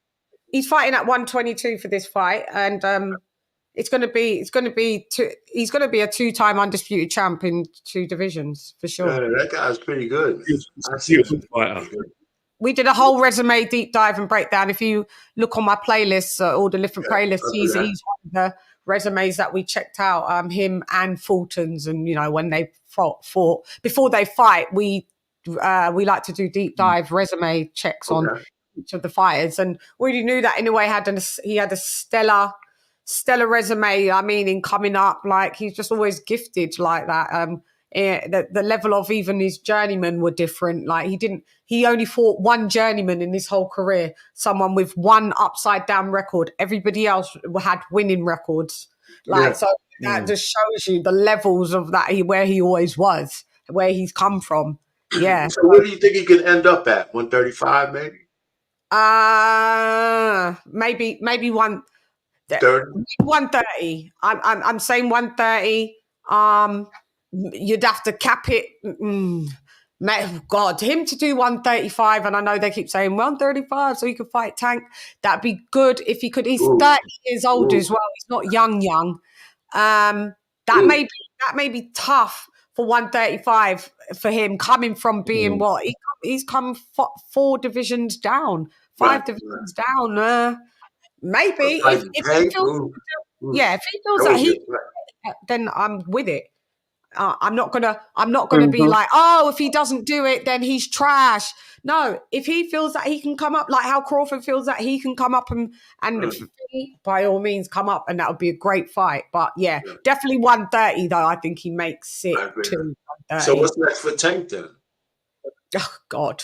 I mean, it's wide open. I mean, but what's next for? I don't know. Lisa, what do you think? Go ahead, sis. Lisa's on the phone. Oh, I was I'll say that, and then I was gonna say that I was gonna say. Yeah, then what's next for Tank?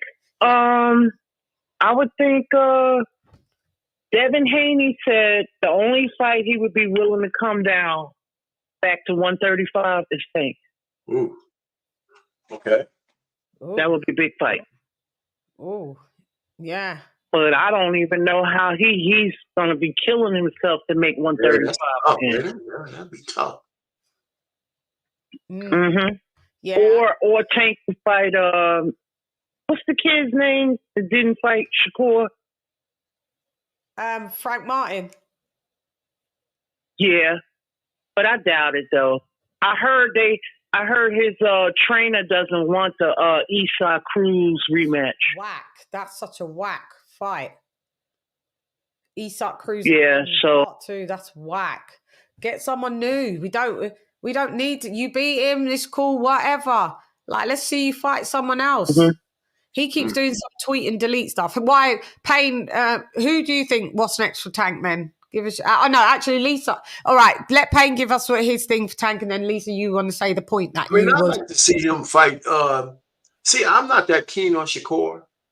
I think he's kind of shaky. Really? And that's just me. I don't think he has the power that he should have to fight some of these guys. I think Haney will beat him. Tank, when he beat up the Spanish dude, I thought it was going to be a tougher fight than that. I forgot my man's name. Who and who fought the Spanish dude? Well, Tank beat him up. Pedraza. Yeah, it was just recently. The Spanish dude. Yeah. Oh, Rolly Romero. What's his name? I can't remember. He said recently, his last fight was Ryan Garcia. Yeah, Ryan Garcia. Okay, go ahead. Yeah, I thought Garcia would give him a better fight than he did. That body shot got him. I thought he was going to give him a better fight. I like Ryan Garcia, but I pitched him to beat Tank, but I was so wrong. Did you? I thought he was going to do better, but I didn't know if he was going to win. But I don't know who's next for him. I mean, who else is down there besides Haney? That I'm thinking will be formidable. There's Lomachenko. There's he'll be Lomachenko. Who else is there? Is Nakatani's Nakatani? There's loads of people. Yeah, I mean, there's guys, but I don't think they could beat. I don't think but he's still there. There's still people there. Cambosos. There's Cambosos. There's loads. 135 has got a stack. There's a ton of guys down there, but who can really challenge Tank? I mean, right now he's looking like the star. Well, so he might have to move. What's Haney at? Is he a full? He's a light. Well, he's a. He's 140. He's 140. Well, he's at 140, right? So I think that's the fight. I think he has to fight. Him and Haney. Okay, well then, if that's the case, I feel that Tank, you go to 140 and fight Haney. I don't know if Haney can make 135. He said. I think he has to come up. I think he has to leave that division and move up. Yeah, I think that's the next. He ain't gonna do that. You know that. Yeah, he ain't gonna. Tank's not gonna do that at one. He's gonna A-side him all the way. He ain't gonna do it. Yeah. Who's the money drawer? Is the money drawer Tank or Haney? The money draw is probably Tank right now, I guess. Yeah. Oh, yeah, okay. So that's. See, I think you follow the money. Well, right? If the money's right. That's why Haney said I'll go down. Right? He said I'd go down. Sure how? Because Tank gets paid $1 million, $1.5 million for his fights, and Haney gets $3 million as guaranteed. So I mean, yeah, but we don't know where he make way more money than that, sis. Who does? Really, we don't know what he makes. Yeah, we do, because it's public knowledge. I think he make way more than that. Maybe you don't know what he makes, but what they thought I'd know what he makes for most. I know. Haney has 2 big fights in Australia. I think he makes a lot more than that. He doesn't make more than that. They lying. No, he doesn't make more than that. Go and look at what Tank's net worth is. It's $4 million. Go ahead. Go check what Haney's is. Hey, I don't really follow. Before you go on with this argument, did he get over that thing with his girl too? You don't know what it is, sis. You haven't been looking at what the purses have. I do. That's why. I don't really care what they make. Yeah. Well, then but when in these conversations, if you don't know, then you can't say then he doesn't make, because it divides the line of who actually is the bigger draw and who makes the more money. Yeah, well, that's my whole point. So if you that's don't know, that's who's going to pull. Whoever makes the most money. Views that he did the last fight. That's all. Yeah, I'm just talking about guaranteed passes. Guaranteed. Guys, can I just say one thing? Guaranteed bigger.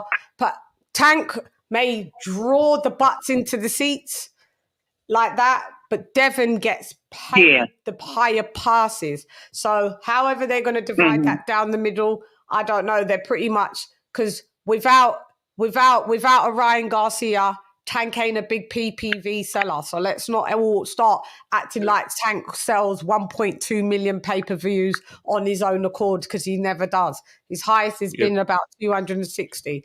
So, you know, Devin Haney ain't a big PPV star either, but he stops resin though. Yeah, so he stops resin though, because those 2 fights in Australia where he's gone away from round 1 and he's beat Lomachenko. The stock's got to be when he's got resumes, the stock's got to be higher now for Haney. I have opinions just like anyone else. You got opinions. But unlike what you're doing is I bring facts, data, statistics, things you can go look up yourself. R.I.P. the Godfather. They fight each other. That's going to draw. Promotional company too. They've all got promotional companies. Devin got his own promotional. They've all got promotional companies. Errol Spencer's got a promotional company.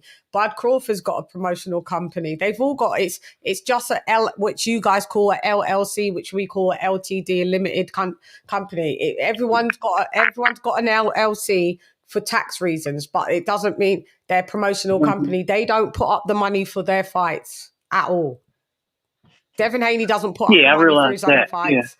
Shakur doesn't put up the money for his own fights. It's an LLC for tax reasons. Once you start making millions and hundreds of thousands, you need to open up a business. So therefore you can reroute your tax thing so you don't get taxed out of, if you're a business owner, people will know this, what I'm saying. So you don't get taxed through to the gods. So you have to open a limited company and have tax write-offs and pay yourself a little salary, and then you do, and that's how that's done. That's business 101 in the British. I gotta get off. Promotional companies like that. Two quick things. I gotta go. Shakur, what do you think about him? And did Tank get over the thing that his girl tried to do to him? By saying he was beating her up. Is that done with? You don't know? Okay. Because I know that at one point he got arrested or something because his girl said he beat him up. I don't know if that's over with or not. She recanted her story. That's just where it went. We know. Did he dump her? I have no clue. So we don't know. Okay. Anyway, some of these guys don't know, man. They're crazy. But anyway, Shakur, I don't think he's that good, man. I look at him fight. I don't think he got the power. I'm looking at him. I don't think in a real tough competition with somebody at his level or better, I really don't. Who is at his level or better? Who is at his level? Who you said with somebody at his level or better? I need to see him fight. I need to see him fight Tank. I need to see him fight Haney. I need to see him fight one of these dudes. I need to see him fight one of those guys. Do you know that they're not in the same weight division? But they're close. I mean, how many pounds less is he? This is not what we're going to do. He doesn't need to fight Haney. He can do. He's come from 126 pounds, sir. Yeah. Yeah. 10 pounds. I know it matters. Them guys have all started at 130 and 135, sir. They're not in. They've never been in the same weight division, and half of these guys they've started where they've started, and they ain't. Tank's never been a world champion. Well, he's been one time with Pedraza, I think, at 130. Listen, Devin Haney's undisputed. Shakur is a 2-time. He's a 3-division champ, undefeated, and 2-time and 1-time unified. So he don't have to come up to fight nobody. He's doing what he's doing. There's nobody in his weight division that beats him. There's nobody even at 135 that is defensively sound. Devin Haney doesn't beat Shakur. No, he doesn't. No, he doesn't. I want to just see the fight. I just like way better power than Haney at 135. That's a fact. Way better. Yeah, way better. Well, it's about weight classes, right? We see guys move up a lot of classes. I mean, we seen Hearns go from 140. We see Hearns go from 140. He's just only got to 135. This is his second fight. I hear what you're saying, but I'm just saying that they're all in that. If you go from 130 to 140, I think, as you age, you get a little older, you get the training and stuff. And so we saw Hearns go from 147 to almost 175. Yeah, no, to cruiserweight. He went to cruiserweight. 168 then. No, 200. That's the cruiserweight limit. Okay, so he went up there. So all I'm just trying to say is, you know, I mean, as you age, you can go up. I'm just looking at making the best fights. 26. Like I said, he was a champ at 126. He was a unified champ at 130, and now he's a WBC champ at 135. I know he's a champ. I just want to see him fight somebody. I think Tank was down there too at 126, I believe. Okay, champ. I think he was down there too. Yeah, because he would have been one of the little guys. Yeah, but he wasn't a champ. I think he became a champ when he fought Andrade. Yeah. Well, anyway, I'm gonna get off. Okay, so let me put this to you though. But they call way is in that orbit. At some point, I can't hear who's picking to talk. Go ahead, sis. And then you can say after Pain. Go ahead, sis. I'm sorry. Go ahead. I said they've been calling these guys the Four Kings, but they all gotta fight each other. You know. Yeah, Shakur's not in that. I thought he wasn't included in that. I thought it was T.O. Haney, Aloma. Yeah, at that time. Yeah. So I wasn't putting Shakur in as the Four. He's not in their division. They're not, and Garcia. They're not in the same. They didn't even have Loma. They didn't even have him in that. Yeah, but he's supposed to be in it because at the end of the day, he fights in that division and whether people don't like his fanboys, I don't. Lomachenko's a very good fighter. He's a great fighter. He's a good fighter. But I think the days are behind him now. He's a great fighter. People just don't like him because of his fans. So, I mean, if you're going to put anyone that's in the Four Kings, why would you not put Lomachenko in there? He's a good fighter. Great fighter. Yeah, this is what I got to split. Hey, thanks for letting me up. Hey, gentlemen, I don't know his name. Yeah, thank you for coming through. Hey, I'll be around. I'm gonna be monitoring your channel. I like this channel. Okay, thank you very much. I'm gonna go do some studying so I can tell you a call, and I know a little bit about boxing. Please do. You can stop hating me. All right, I'll talk to you later. Bye. See you later. Bye bye. Pain is left to do. Bye. Yeah, people are quick to put Shakur in the Four Kings. He doesn't even fight in the division, but they don't want to put in Lomachenko in there. They just don't want to put in Lomachenko. The Americans do it just because Lomachenko's white. They don't want to put him in. But you're going to put someone that's black. I don't even know who made that list up, to be honest. I've had enough of y'all. Let's leave boxing alone. If you come in with your xenophobic shit and you're we are. I'm not really big on Loma like that, but he is a good fighter, though. Yeah, he is. Yeah. But that time, but they were saying Ryan, Tank. He's not a good fighter. Yeah. Devin. And I think it was Tio. And I was like, Tio. How can you be the Four Kings when you haven't fought each other? We said that. There's only one set of kings in this era. They overhyped that. None of them's the Four Kings. None of them. But my whole point is like, if you're going to give them the Four King status, you're going to have to put Lomachenko in there. You have to. Like, I don't know why he wasn't in it, but none of them's really those that you just mentioned.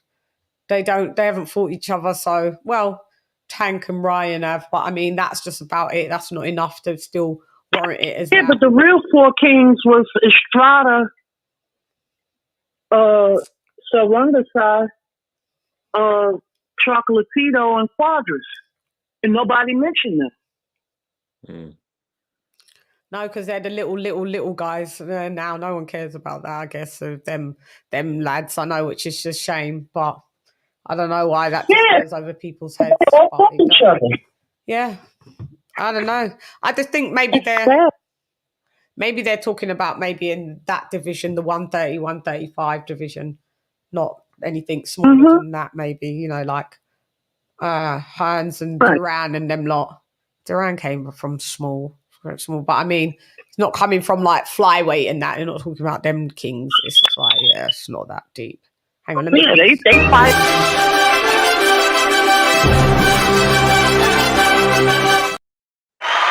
Shouts out to marriage, politics, and sports.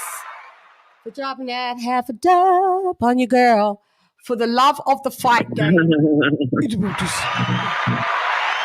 I do. Thank you very much, Marriage, Politics and Sports. Thank you very much. I appreciate you for that $10 donation. Also, I do have to do another super, but it was a PayPal, so I do have to do that. Is that we'll probably never.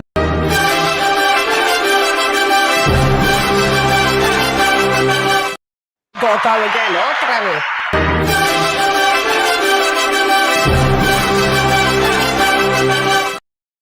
Okay, so I've got to put up who this is. So let me just put it up, actually. So, because shouts out to this mega donation.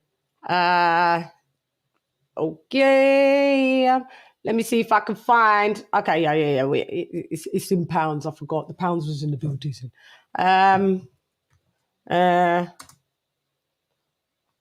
Okay, so we'll put this up, and I thank you very much for this donation from. Will I get when we see? Okay, so there you go. That's right. That's where we are in the motherfucking building.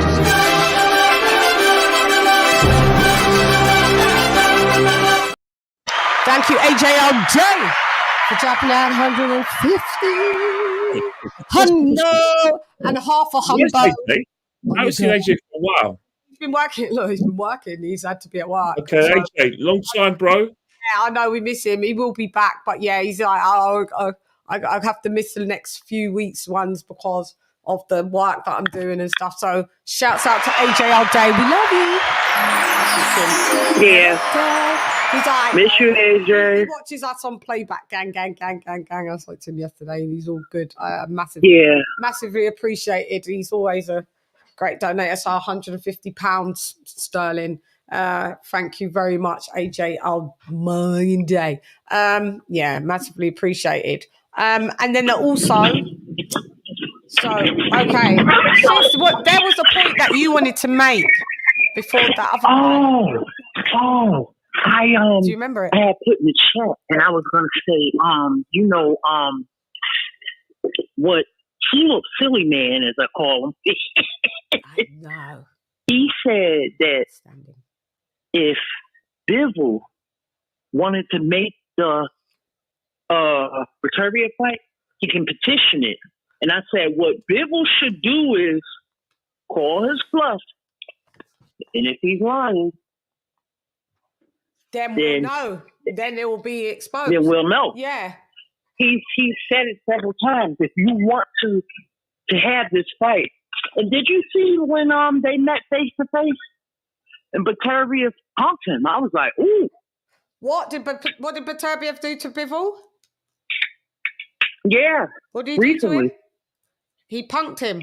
He kind of punked him. Somebody said, when is this fight going to happen? And he's like, ask him. And then he walked away. I was like, oh, chunk. Oh. They met in person. I think it was at the thing, Ghana. When all them celebrities was up there. Oh no, Paul, don't do that to our people. Leave him alone. Yeah, remember we was talking about it. You don't remember us talking about it? Him. I think. Yeah, I have to show you the video. Yeah, it's like a little short clip. Let me do this super chat. Let's go.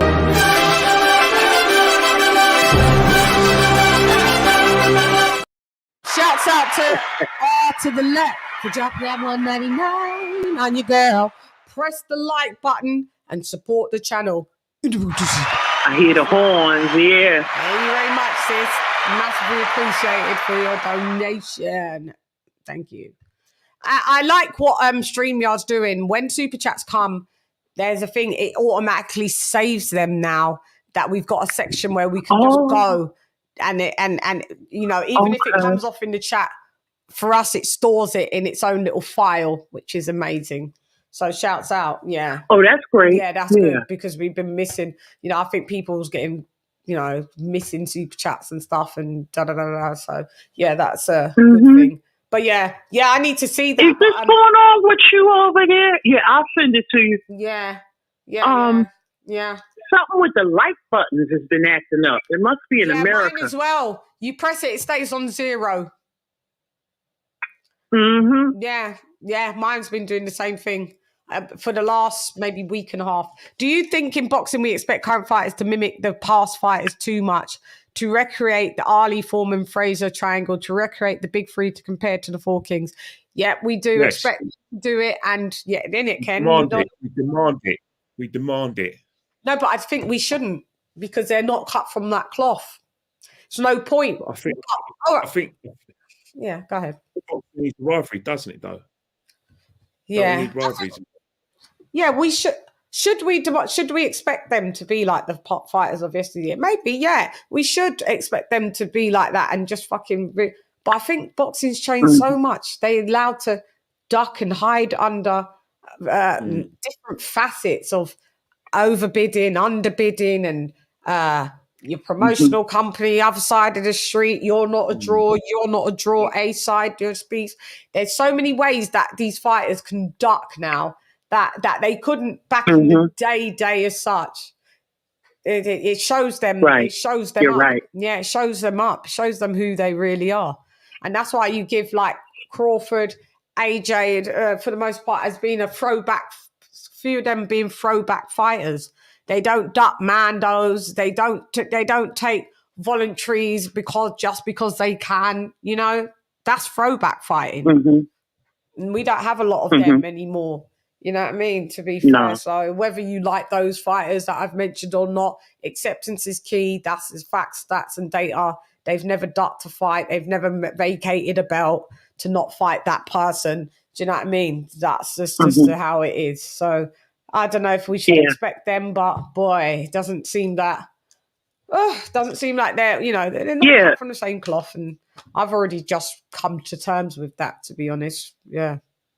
Me too, sweetie. Me too, because it's nostalgia. For nostalgia purposes, yes, we would love it to be like that. But life is not what it used to be either. Times was hard back then. Yep. When you think of Kenny, when you think of a man like Marvin Hagler, who worked all day doing construction, and then came home at night. Trained trained and practiced. Yeah, it's crazy. It's crazy. He should have got his shoes a lot earlier than Marvin Hagler. He was avoided, ducked, and blocked for a long time. Yeah, he was until his 52nd fight. He got a title fight. Yeah. Look how many fights he had to. That's crazy. Wilder would have done well in that era. You know what I mean? 52 fights. I understand why there's a resentment towards Sugar Ray. There's a lot of resentment from fighters like Hagler towards Sugar Ray. Because Sugar Ray was this golden boy from the 76 Olympics who, let's face it, he had charisma.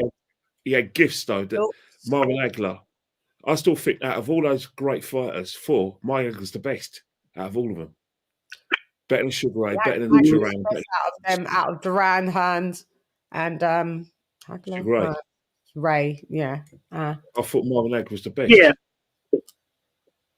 Yeah. But Sugar Ray was smart, kind of like. To say. He's a smart businessman. Yeah, but I mean, Sugar Ray. Yeah, and he was a smart fighter. He's a great fighter.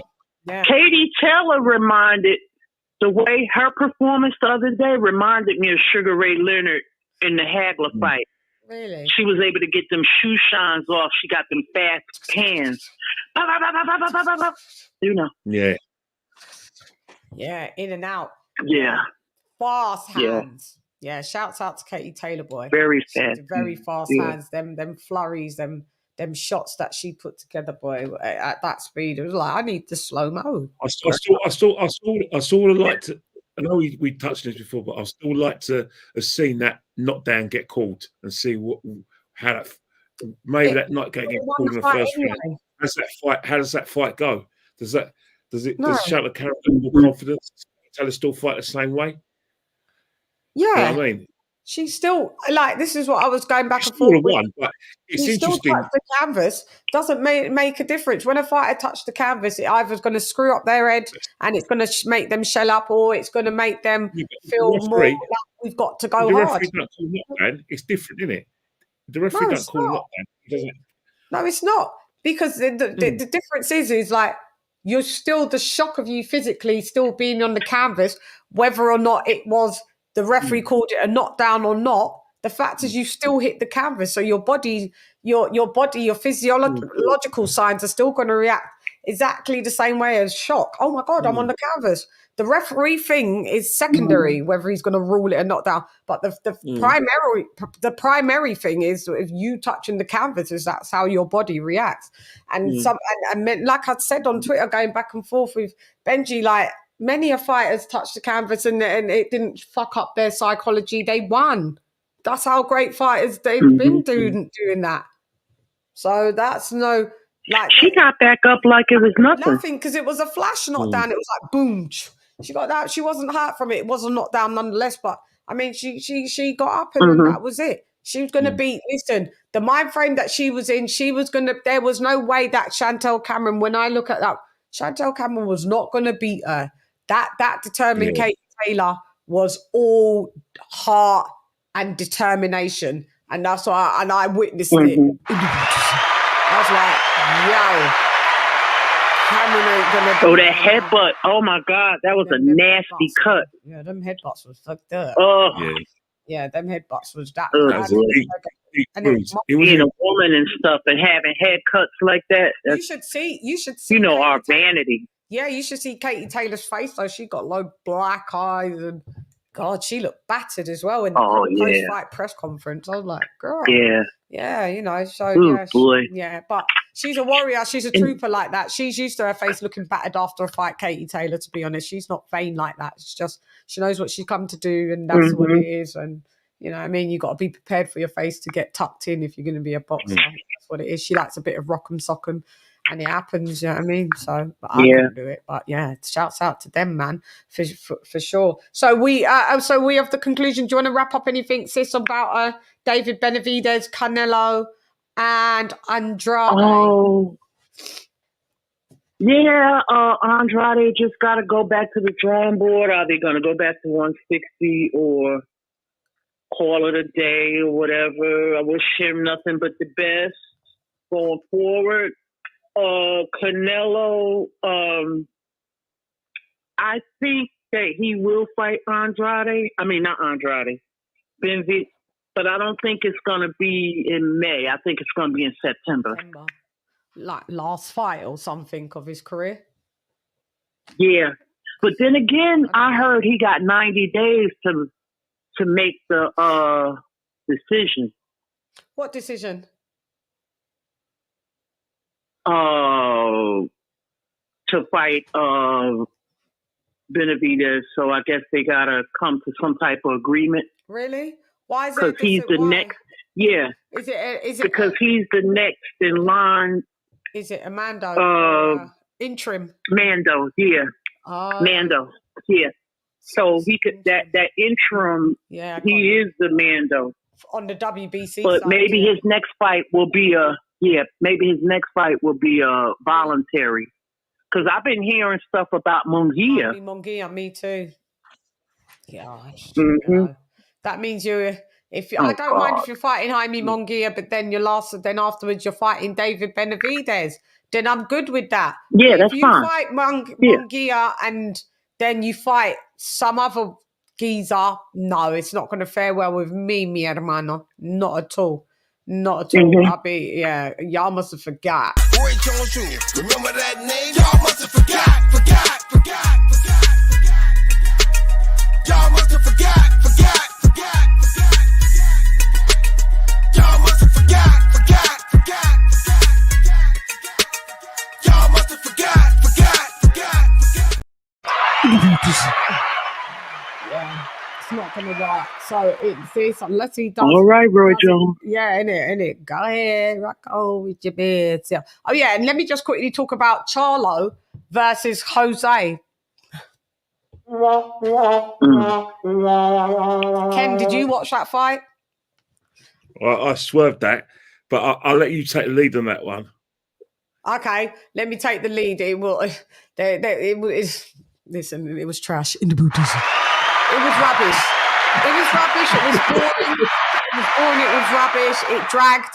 Like Charlo, there were spurts of him where you saw, oh, there he is, where he would open up. But I mean, he literally, him and his brother, they do like being on them ropes, don't they? So Jose, one leg dragging Benavidez, was able to get off some nice shots off on Mal Charlo. Did Mal Charlo win the fight?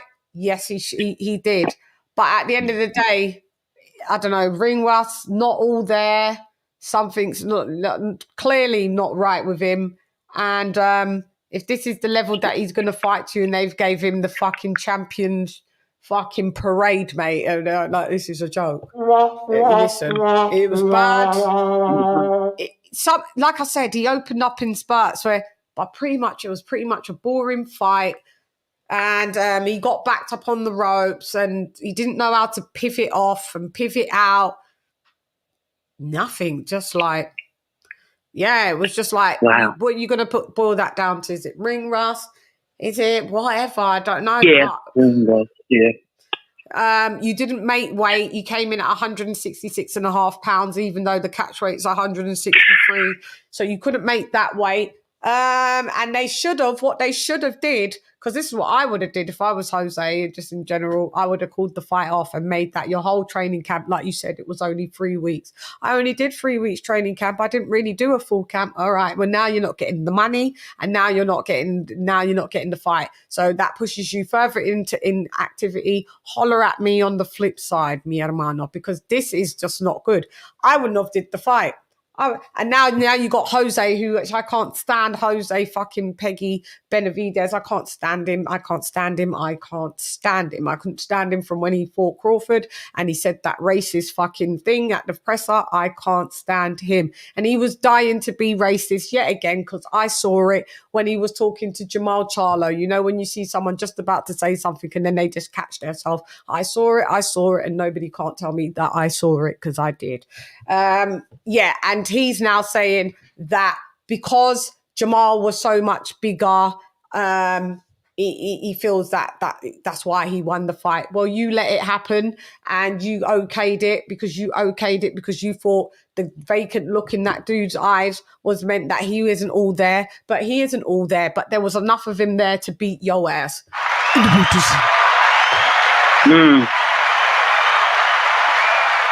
And plus, he probably got paid for that, for every pound over.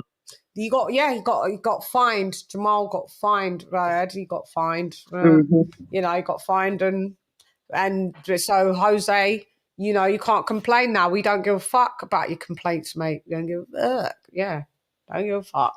But that's where that's where I start, and that's where I leave it with that fight. I've got no more to add. None. Damn, it was that bad. It was just boring. It just dragged. By the time it was eighth round, I was so happy that it was only a 10-rounder fight. I was like, oh my God, this is a 10-rounder, not a 12-rounder. Yay. Like, I was happy. But yeah, so I won't be revisiting that fight ever again anytime soon. But have you not seen it, sis? No, I wasn't able to catch any of those. Oh yeah, the PBC ones. Yeah, I was gone.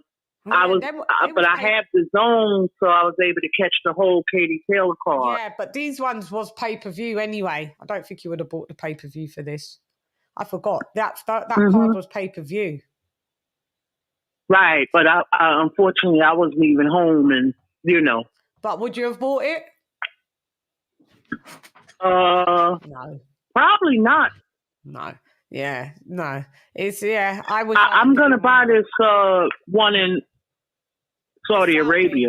Yeah, we were talking about. Yeah, that's a good card. Yeah, that's a good, and that's a cheaper one for you guys, so it'd be all right. Not too bad, you know what I mean? Not like $100. Yeah, but it's stacked though. And it's stacked. No, it's for $45. Yeah. You're not getting a stacked card. Yeah, I mean, we're not complaining. Ours is $19.99. $40. Yeah, ours is $19.99. So, and the rest of the world is $21. So, you know, it's all good. Yeah, I can't wait for that. And we should, that signs off the rest of the year in boxing quite neatly. Then we've got Devin Haney next with Prograis. Oh yeah, I may. Yeah, that one. Is that one? Is that What one? date is that fight? That's going to be on DAZN, right? Pro Gray Haney. Is it this weekend? Yes. Is this weekend coming? Yeah. Is it? Yes. It is this weekend, isn't it? Yeah. Is it? Yeah. Early December, yeah. All right. It is, yeah. You're right. 2nd of December. Is Kambosos, is he? You know George Kambosos Jr. Is he negotiating a fight with Lomachenko? They're talking about they're negotiating. Yeah. They're supposed to be heading up for a fight for sure. Yeah. Is that going to be in Melbourne or is it Australia? Or is it going to be all day? In the United States? Lomo's. I'm not sure where that's going to be. I'm thinking that may be in America or Australia. They say it's going to be in Australia. Oh, it's in Australia. Okay. Yeah, then it's in Australia. I saw it on Twitter. Then Australia is where George is the draw there. He's just going to get beat down. Another loss there. He'll be on his, 3rd loss after that. Yeah. Yeah, it's a big money fight, though, isn't it? Yeah, Loma will beat him, but it is a big money fight. I'm not sure why Loma wants to fight him for, because he has no belts. Well, neither does Loma. Yeah, but I mean, maybe it's just a what do you call it? A tune-up. I guess. Yeah, maybe stay busy, fight more. That's a tune-up for Loma. Yes, keep busy, tune up. Yeah, whatever word you want to put on it. Yeah, it's not that much. It's not going to be highly competitive. Yeah, he went through it after the Haney fight. You could tell he was devastated. Yeah. Who have I got you going to look harder for at Dr. P? Oh yeah, no, you can doubt it all you want. He told Kenneth Crawford he'll give him, what was it, watermelon and chicken. Stop, I saw it. You don't have to acknowledge it. I don't need your acknowledgement to know that was racist. And that's why Crawford went to slap him and they swiped at each other. Go back and do your homework, Benito Gonzalez Jr. Thanks a lot. To us, that's racist. Thank you. Don't tell people how they should and should not be offended. Because if I said that you was a taco titan, you would say that's me being racist. Okay, right. That's not the type of things that we. I want to reiterate that. You know, don't. There's so many people in this country. We've seen a lot of that in the UK, who are judge and jury and how you should feel about what's happened to you. And they don't want to see it. Just because you don't want to see it doesn't mean it didn't happen. We're all for everyone getting on, but call it. But don't just think that we're spoiling your fun and spoiling by calling out things that have happened just because it makes you uncomfortable. That exactly. It made you uncomfortable. That word, the R word, that's fine. But when these things happen and we call it out, it's to make you guys uncomfortable, to realize it happened and we don't like it. And if we don't like it, it's don't like it. Yeah, we don't like it.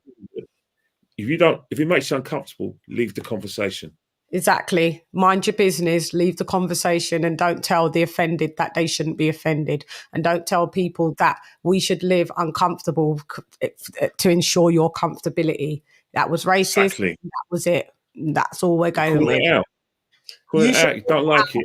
I like tacos as well. I was giving you an example. But you should call it out when you see one of your own talking to people like that. You should call it out because otherwise you're just as bad and as equally complicit as the person. If when you say nothing or try to, so it's racist. We didn't like it. You don't say that to black people. Thank you. That's where we're leaving. I gotta go back and check that out. I never knew I remember what Bud said to him. No, because I didn't know him at the time. No, didn't. Now, the only thing back then, I'm going to go check that out. I remember what Danny Garcia's father said about Bud. Yeah, black, blue, blue, black, whatever. Yeah, we're not on either. This is what I'm saying. Yeah, again, no. He's blue, black. That's why he got in trouble. Yep. They had to muzzle him. Yeah, these types of things.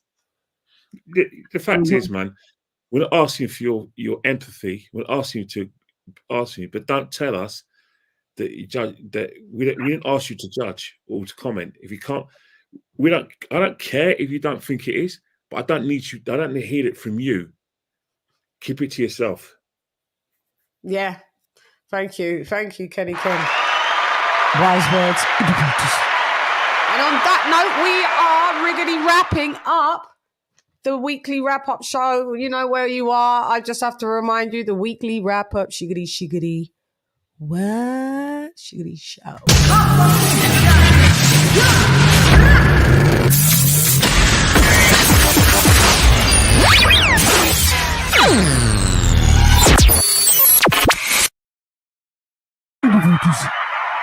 So I will let go of my sister Bales.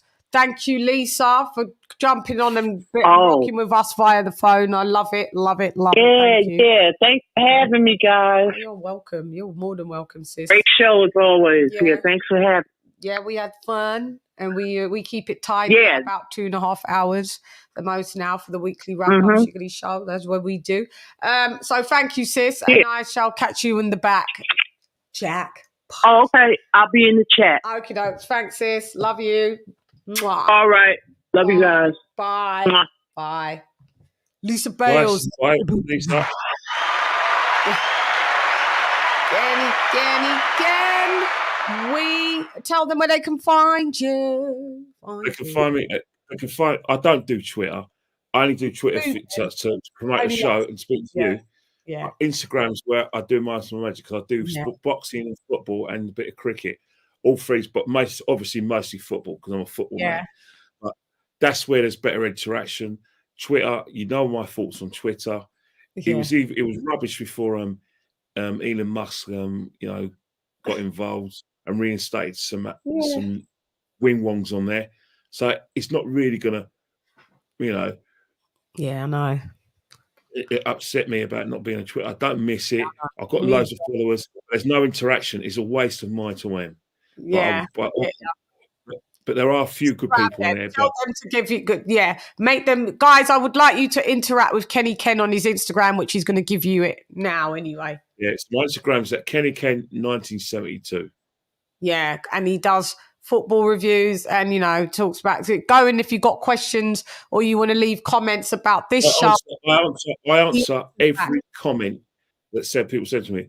I've got too much time on my hands. That's the thing. But I think I'm probably one of those old-fashioned people that if someone's made an effort to speak to you, have the courtesy to speak back, to reply to them. Like that for the most part as well. That's how I see it as well.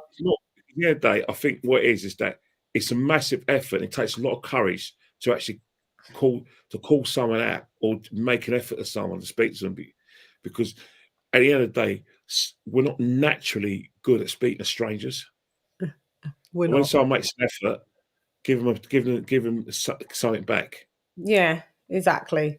So if you want to go and interact with Kenny Ken, Hey, you know what that reminds me of? That noise. That reminds me of back in the day, before 24-hour TV, midnight, BBC One and ITV, back in the day in the 70s and 80s, before 24-hour TV, they had to have that noise go, pew. That beat noise. When my phone doing its silliness. Yeah, I don't know. But you know what I mean? Do you remember BBC One, where they used to play the national anthem at midnight, and they used to beep, and then your TV would just be blank? Oh, no, I remember when it would go. Yeah, I remember ITV as well, and then they had 20. And then 987 was network.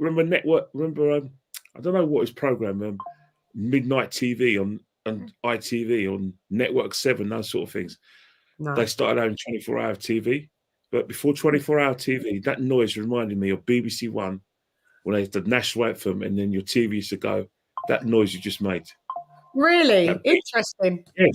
Interesting. Yes. I was a kid. But before 24-hour TV, your TV used to make that noise after the programs finished at midnight. Yeah, I remember when telly cut off and it weren't 24 before. It was 24 hours. It was that noise. It was that noise. Promise you. Noise. Yeah, it was nostalgia. The nostalgia. One will get in the smash. One will beat himself. When we used to have that little girl. Yeah, Jemima or something, or Jemima type of little girl. And it would go like that. That was on Channel 4, wasn't it? No, it was BBC Two. I was little a BBC girl who had that kind of naught of crosses thing. Yeah. I remember that too. I remember that. I was a tiny little rug rat then, but I do remember that. Yeah. And then we got, telly changed. But shouts out to Mark Nash TV in the booties. Sham, what up, girl? I'm right, Mark. I'm right. I have to go, so I've got work tomorrow, but thank you very much. Hello, what's up, Mark? Mark. Mark, we just wrapped up. Thanks for coming through, Woo. And Lisa Bells was in the building as well.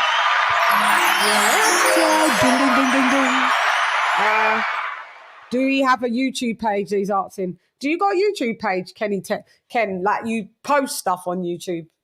No. YouTube's hard work, mate. I'm sure I've got a channel somewhere. It's got about 200 subscribers. Well, you could do it. You're just posting up when you go to the games, the football games. I suppose I can. That. You know what? I suppose I can. I think I suppose I can. I probably should. There's nothing wrong with if I could do when I'm on the way to a match. Just do a short. Thanks, Mark. Do a short sort of like video when I'm walking to the Emirates or when I'm walking to away game. Oh yeah, blah blah. Give it 10 minutes of chat. Upload the video. Do 1 minute for Instagram, and then do another 10 minutes for a YouTube channel, and then after the match do a couple of minutes for Instagram, and then do another 10 minutes for that. It could be done. It easily could be done. But one of the things about it is. I think you should do it. Just I think just post them up. It's all about. It's brave. You have to be brave. You have to be able to put up with criticism or lack of interest. Well, I mean, just like what you do on Instagram, you post your stuff and people comment. Just do the same thing when you go to the boxing or you footy. You just what you're doing. Arsenal 2, 0, and just post it up. That's it. It's not live. The thing it's all about is that I don't think I'll get much support on Twitter because I'm not very popular with the Arsenal fans anymore. On YouTube. Yeah, but that's the thing. But to promote it, I probably would if I was to do something like Clyde. Maybe after Christmas, I have to give it. I'll give it a little bit of thought. But for now, I don't see it happening. I really don't see it happening. Yeah, it's still great because once you go into that Twitter, you've got to do it in the podcasts. Then you've got to make sure you're monetized. That's just hard work. No, you don't have to. I think it's rejection. Rejection. We'll just get the same comments. People just comment down below like, "Oh, Arsenal this or there." Thanks, you'll get loads of Arsenal fans. I've seen in people's channels, people got personal, and it's they get personal not about you, but they get personal about he's got a big head. He's. Oh, okay. I mean, they do that. Personal silly comments that I find quite irritating. People get personal because you're going to have little teenagers who want to impress their mates. Yeah, it's the comment section. You can turn them off, though. You can turn the comment section off on YouTube. Yeah, you can turn them off. I think that's what I'll do. I'll turn off the comment section. But then again, if you turn off the comment section, you don't get traction. So I don't know. Yeah, turn them off. Mark said he signed up to Instagram and he meant to say liked about 30 of your reels. So he just did that. Oh, thank you very much, Mark. Thank you, Mark. Yeah, shouts out. We've got to go, Mark. I'll see you tomorrow. And obviously tomorrow, Mark, I will be at the Arsenal Nons game. So I will be doing some work then. And I'm going to be at every Arsenal game. I'll be doing reels. So I'll speak to you guys soon. All right, Kenny Ken, love you. Thank you very much. Thank you. Have a great time. And I'll see you later. All right, Kenny Ken. See you later. Love. Bye. Kenny Ken has left the booties. Oh, we love a Kenny Ken. We do.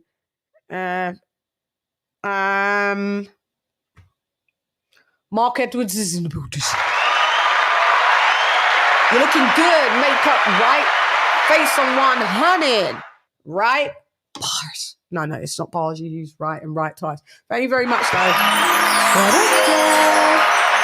Do I eat authentic Mexican tacos before a Taco Bell? I've never tried Taco Bell in my life. I don't know why you're asking that question. It doesn't matter. Yeah, your internet. The show is.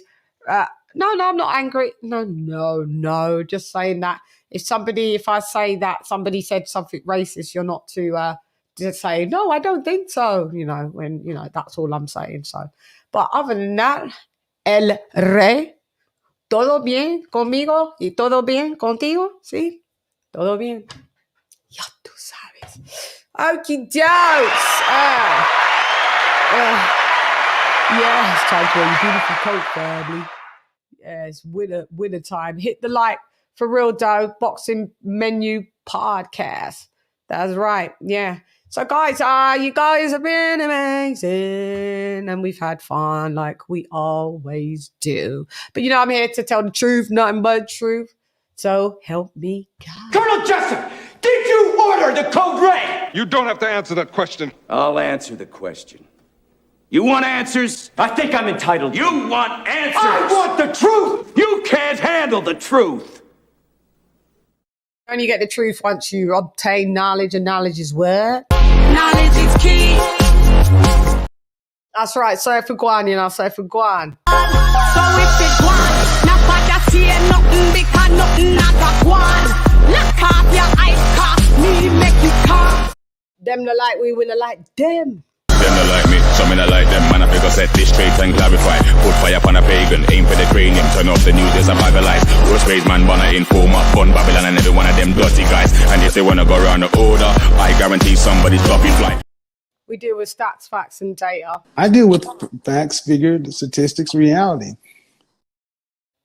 That's right. I have opinions just like anyone else. You got opinions. But unlike what you're doing is I bring facts, data, statistics, things you can go look up yourself. If you don't like that, just get the fuck out of here, man. Get the fuck out of here, man. It's my night. Pero recuerda, mi gente del boxeo, mi gente del mundo, estoy lista para ti, para todos, para mi gente del mundo, para mi gente del boxeo siempre. Ya tú sabes. Okay? Remember that. What I'm saying is, remember my people of boxing, my people of boxing around the world. I am always ready. Estoy lista para ti, para todos. ¿Sí? Ya tú sabes. Listos para los chingazos. Listos para los chingazos. Shout out to Katy Taylor in the beauty. And if you would like to become a member of the Channaholics, do so. Me bar rat-a-tat-a-tat-a brain splatter. What's the matter? Just start. Don't try. Move the body. Try. Scatter. Pick. Pattering up all over your body. Know your bruise and batter. Tap. Shatter. You never should do a lot. To remind you again, this is the weekly wrap-up sugary word.